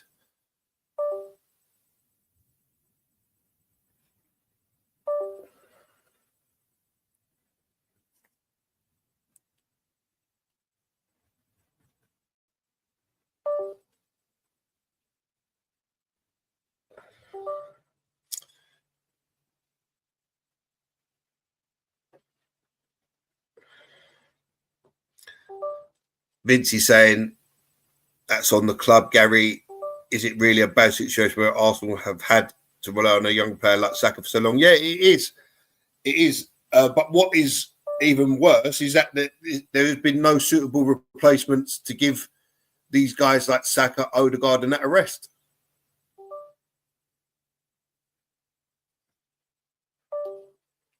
That's where the club have fallen short. Because they haven't had the replacements. You know, before Smith Rowe was sold, he came back from injury. He was fit for most of the season, and he didn't get a look in.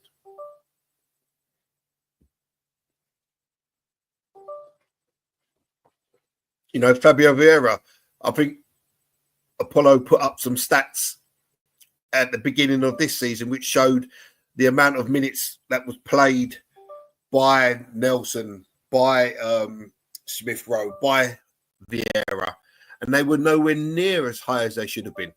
But that all falls on the manager.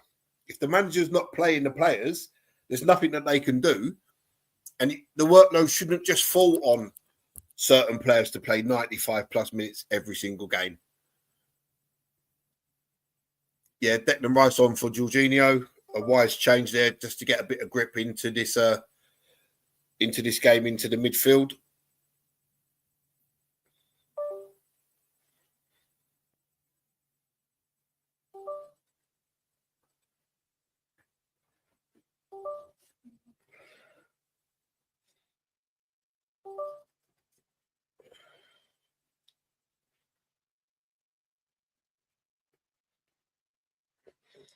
Good Ball carry there from Raheem Sterling. Carried the ball 40, 50 yards and wins a free kick. And they just showed the offside, and he was clearly offside.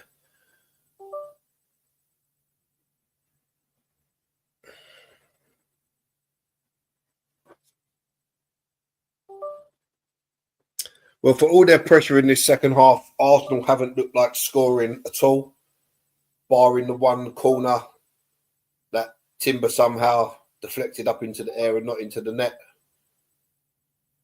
Sterling tries to float across in, but hits the first man. Marino retrieves, and he plays a terrible ball.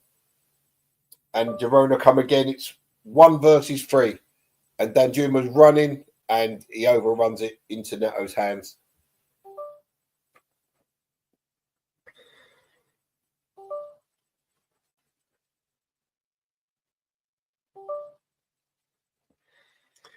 Yeah, you're right there, Vincey. Saka could have had 2 championship medals with England. But it would be nice for him to win his first trophy with us.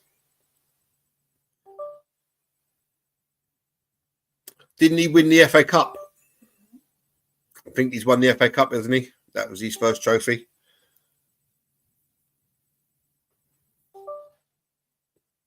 So entering the last sort of 10 minutes of this game with a bit of time added on.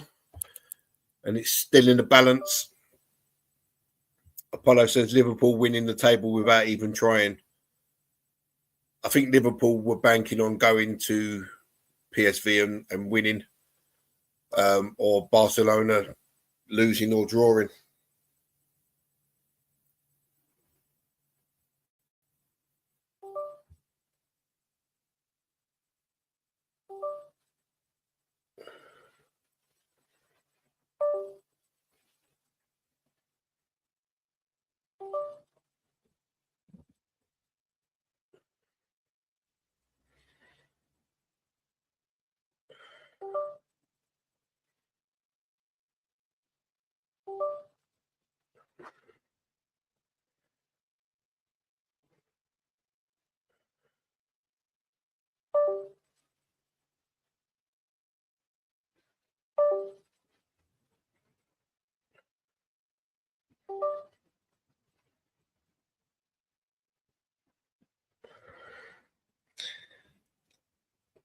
Well, in Barca's last game, Vincey, they was losing 4-1 and they come back to win 5-4.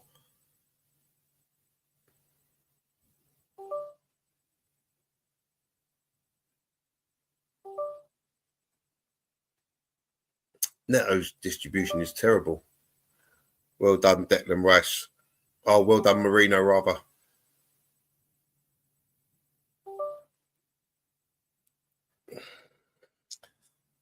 I'm still not sure about this this Marino character.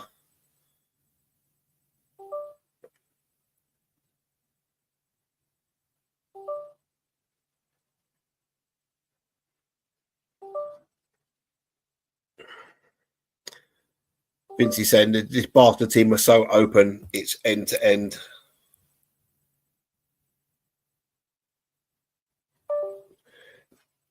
Yeah, I think that's why we brought Declan Rice on, Apollo, to shore up things in the midfield, because Jorginho was getting overrun. Ideally, the more the team attack, the more it leaves it open for us. But we don't really play on the counter attack that much.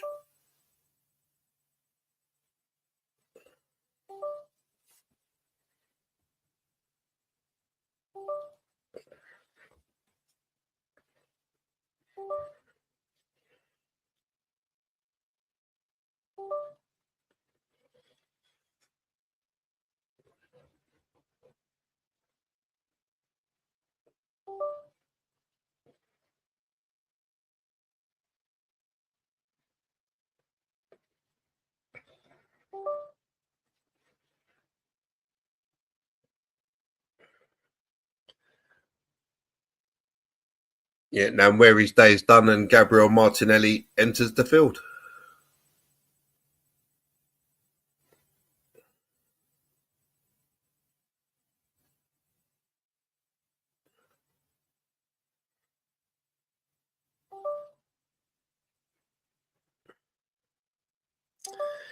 Yeah, Szczesny hasn't played too well for Barca. He was at fault for a couple of goals in one of their games the other week.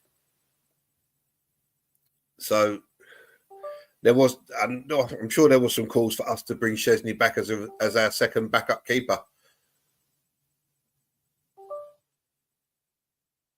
And Martinelli straight into the action with a good bit of defending.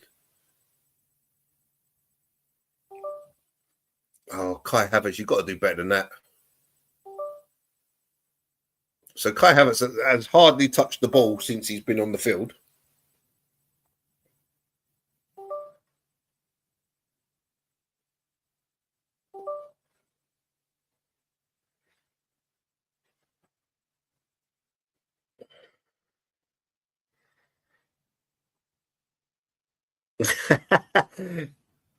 Cam says, referees giving us decisions like an abuser doing something nice for you.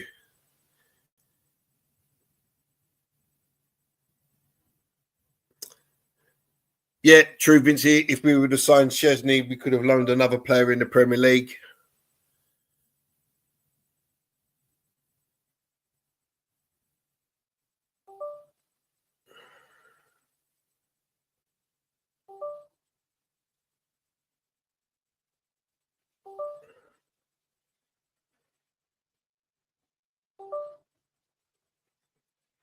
Come on, Martinelli, what you got? Nothing. Martinelli actually cut him very well there, but his shot was tragic.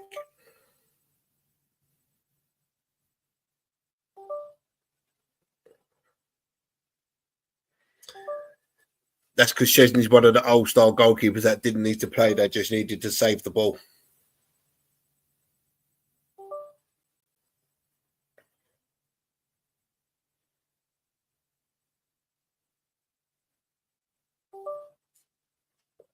So Declan Rice with the corner now. Can he produce something better?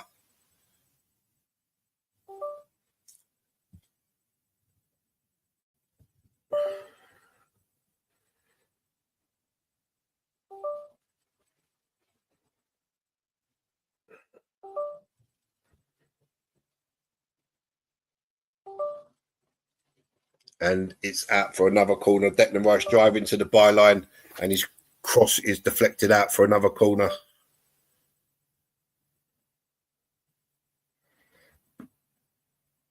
Cam saying, love this ref. He doesn't give a F.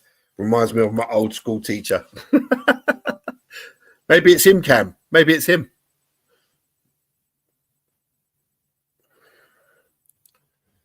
So Declan Rice with another corner.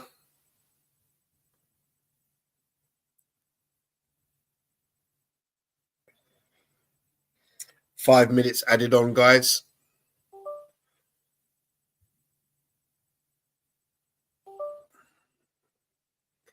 Declan Rice prepares to swing this corner in.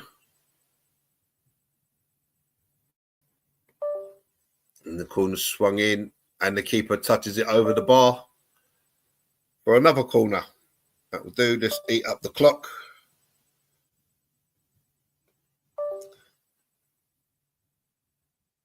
So if all the games stay as they are currently, Liverpool finish first, Barcelona second, Arsenal third, Inter Milan fourth, Atletico Madrid fifth, Leverkusen sixth, Lille seventh, and Aston Villa eighth.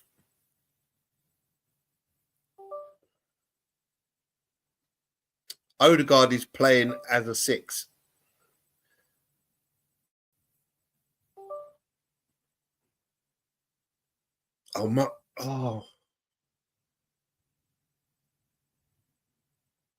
That's handball. What are you talking about? Penalty Arsenal. Penalty Arsenal. Clear handball. Now, who takes the penalty? Jorginho has gone off. Jorginho has gone off. We know that Odegaard missed his last one. Will they give it to Havertz? Oh, clear handball. That should be a red card. Clear handball. He's actually flicked it away with his fingers.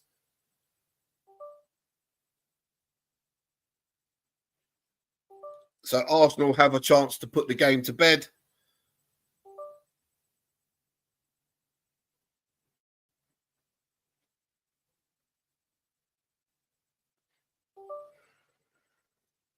Yeah, Sterling is still on. Will they give it to Sterling? Yes, they give it to Raheem Sterling. He places the ball.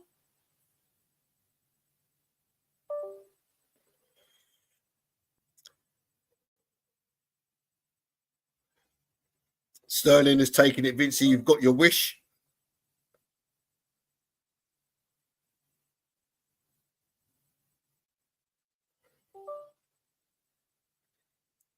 Big call here.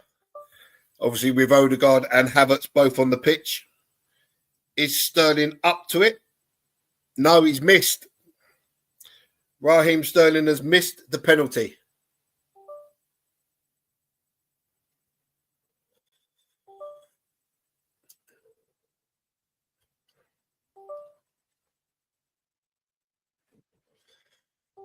Good job you're not a coach, Vincey. And it's a good save by the keeper, to be perfectly honest.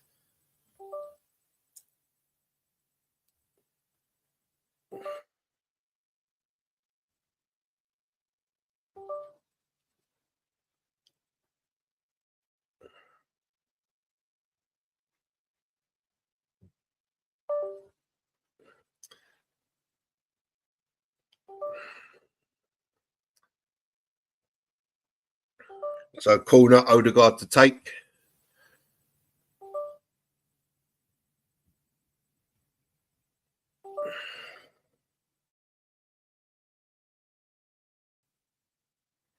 Odegaard swings it in. And Marino's header straight into the keeper's arms.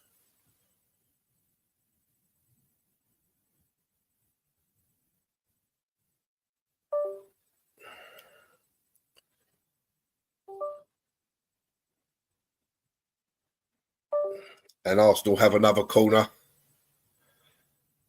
Yeah, it's hard to feel anything but sorry for Sterling there. He had his chance, golden chance to seal the game for Arsenal after what's been quite a decent performance from him. But big call to give it to him, really, because, you know, the game's still in a balance. You've got two other penalty takers on the pitch in Havertz and Odegaard. Odegaard obviously not feeling confident because he missed his last one. And Arsenal have got 30 seconds to see the game out. Might be a bit longer than that. Added on, Martinelli drives to the byline.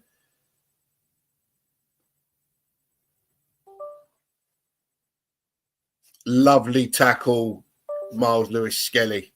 Brilliant. Absolutely brilliant.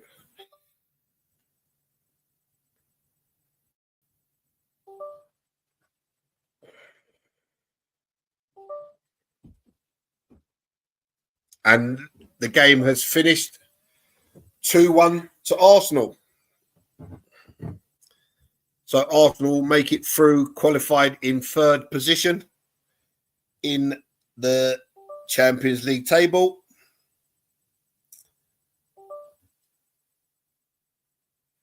You know, now you look back on them two games, or the game against Zagreb and Monaco. Not Monaco. Who was it? Where we only beat them 1-0. Shakhtar Donetsk.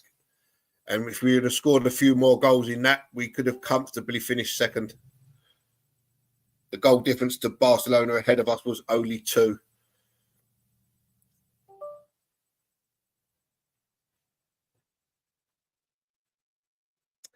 Yeah, listen, Miles Lewis-Skelly is a dead cert in this team, Vincey. The way that he's played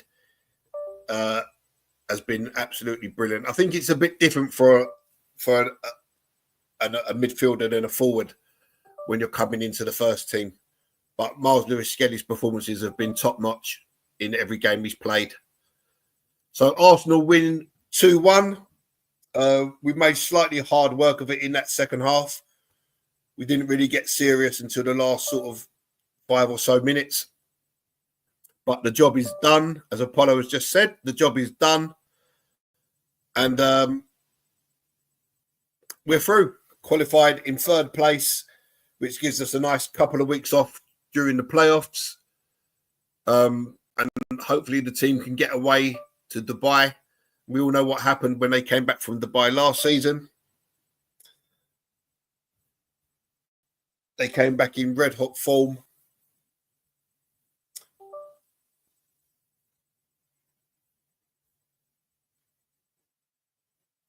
Quite pleased with that, to be honest, because it didn't look like it was going to go our way, especially after going 1-0 down and conceding such a bad goal. But we're through.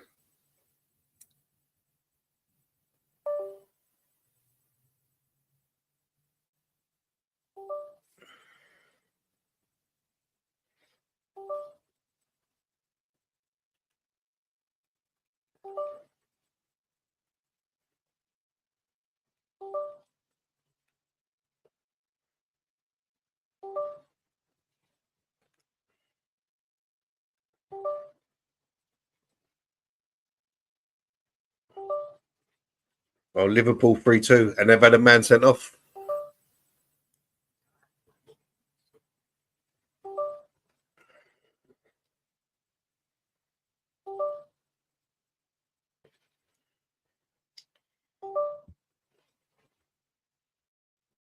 Yeah, Atlanta are a decent team.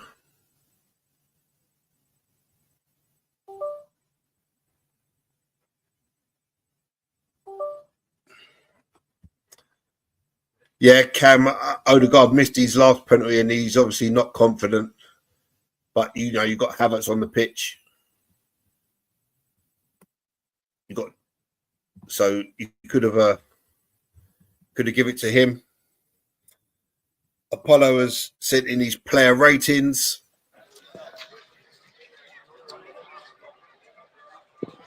Can you hear me, Gal? How we doing, mate? You all right? Once again, I can't hear you very well because I've got no sound, but it is what it is. Can you hear me okay? Yeah, can hear you loud and clear. Thumb up if you can hear me. Yeah, cool. Okay, so yeah, the game is over. I'm just leaving the stadium now, as you can see. Wow. I mean, the result was the right one. I thought we were the better team. But some players did struggle today. And the one that unfortunately struggled the most is Raheem Sterling to me.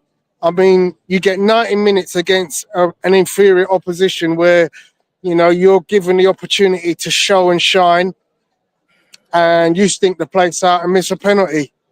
I don't know. I just don't know. But this kid just can't do anything right. I mean, he's on one side and he's getting outshone by an 18-year-old on the other side.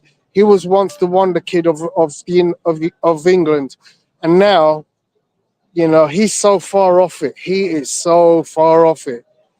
You know, just don't know what to say about the guy. He can't play again this season, as far as I'm concerned. You know, there's just no confidence in him, his ability at all.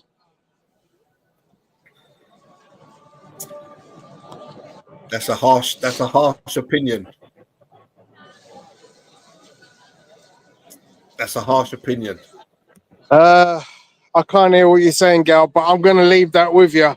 Obviously, Apollo will probably do his ratings. I think he's in the back. Let me just check. Yeah, Apollo's in the back. I think Apollo's in the back there. But yeah, good win. I'm happy with that. And yeah, I'm going to go and enjoy the rest of the evening. Take care, guys. See you later, mate. Yeah, so Tony there with a very harsh opinion on Raheem Sorry, Sterling. Apollo. I thought Sterling had a good game, to be honest. I thought the cherry on top of his cake would have been scoring the penalty. I'm not too sure that he had much support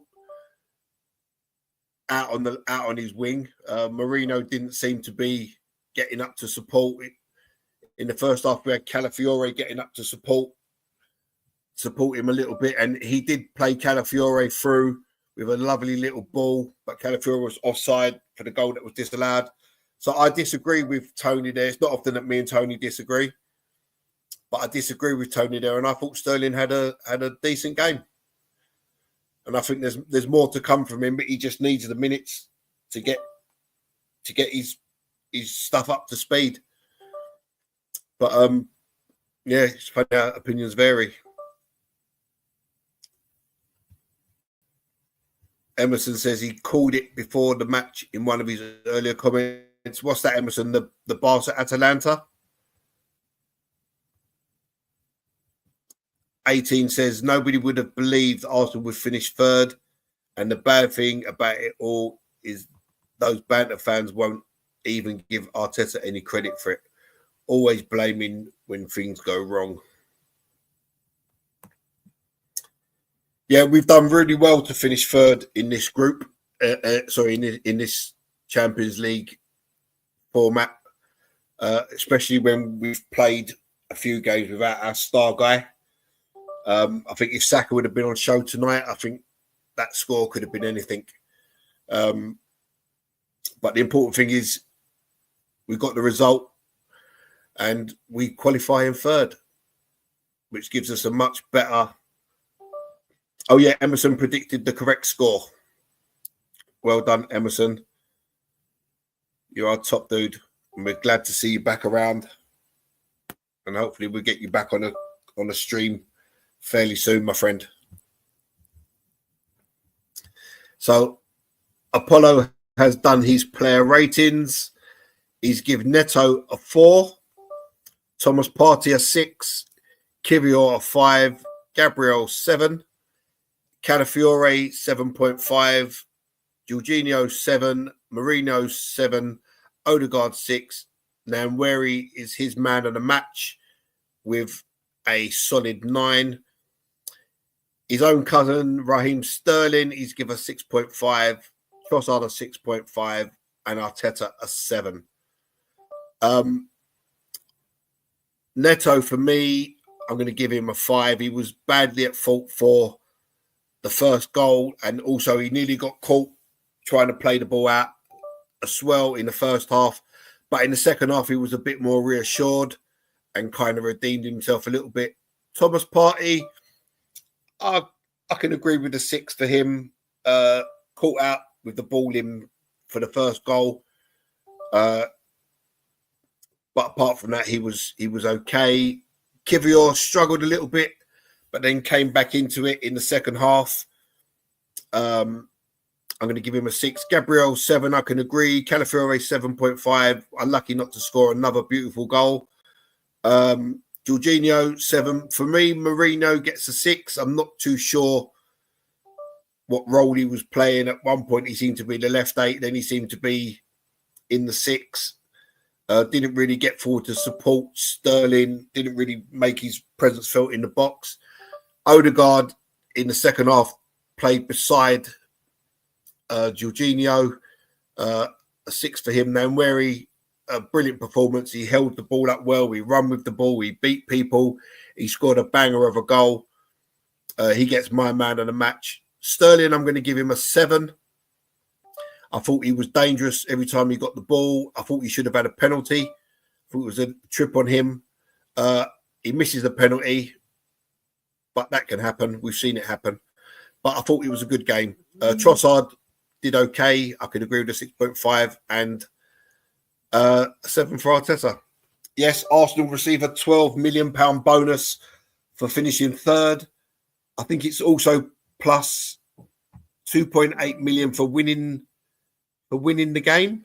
Did I read that earlier on somewhere? Apollo, you might be able to check that out.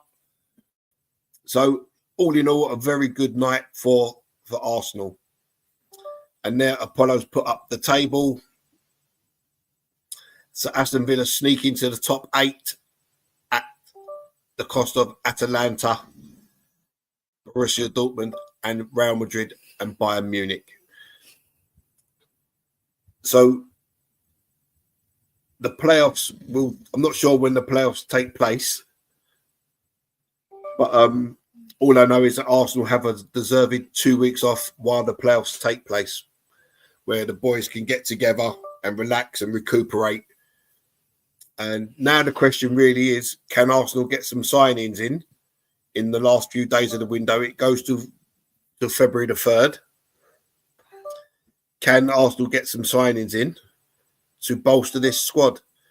We should have Ben White and Tomiyasu hopefully rejoining next week. So that's a boost for the defence.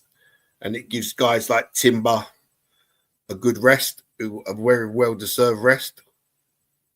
But where we're lacking is in the forward line, where we desperately need reinforcements.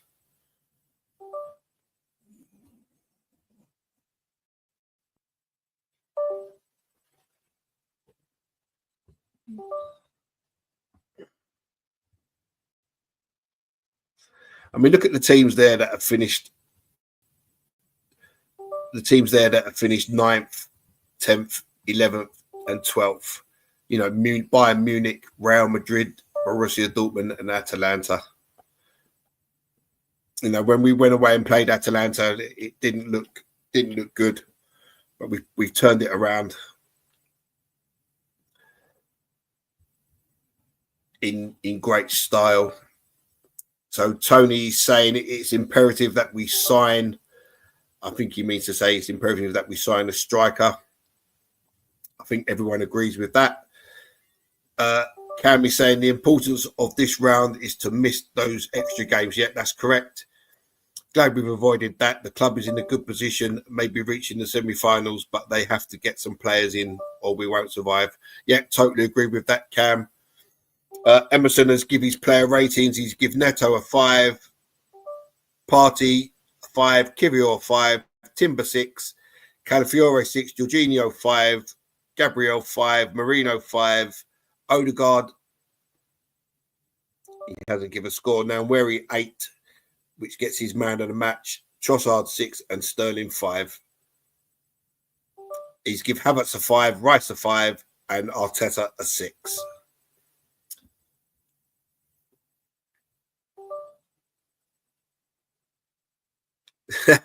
He's saying credit to Atlanta taking an injury hit team into 3rd place.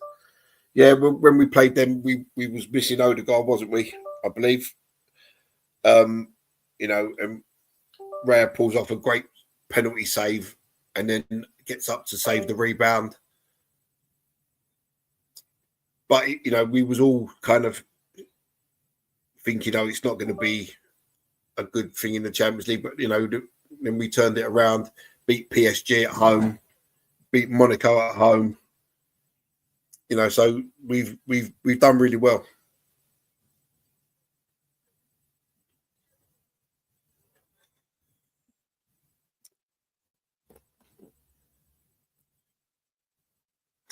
So Apollo saying Feyenoord, Juve, Milan, and PSV.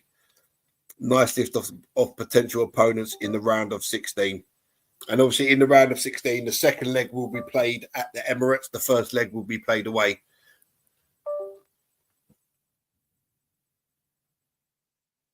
But you'd fancy Arsenal against any one of them teams.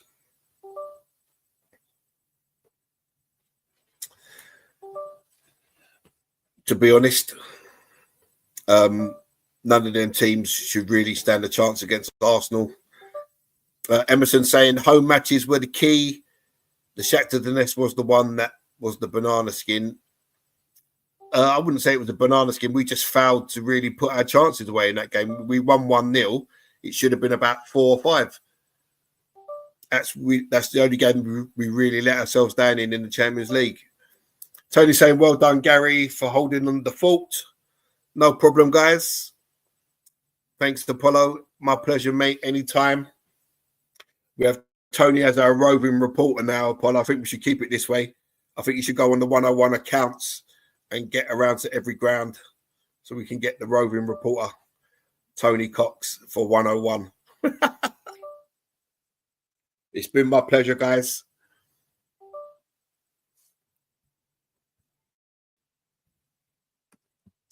So the big game for Arsenal next is Man City at the Emirates on Sunday. a game that I'm sure we'll all be up for. And it would be nice to go and turn them over right good and proper. And then focus on, but in the meantime, we need to focus on getting a couple of signings in. I say, we've put in a bid for Ollie Watkins. Excuse me.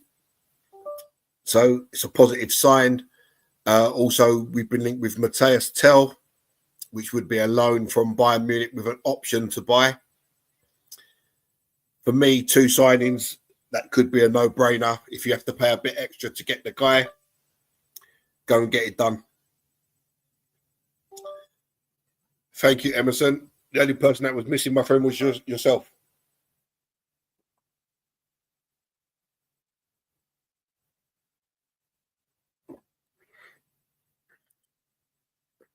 Apollo says, Arsenal 101, always here to support the community, and a good sign that this is a strong community. 100%, my friend.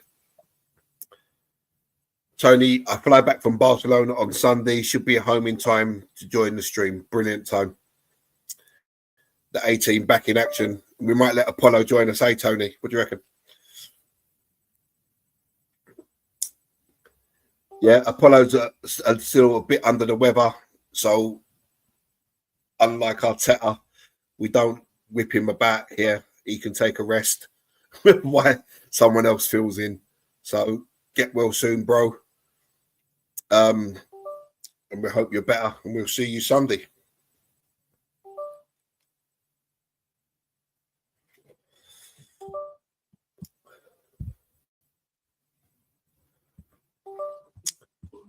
Okay, so read all the comments. Apollo says, "Yah, Gunners, yah." Ozil, yeah.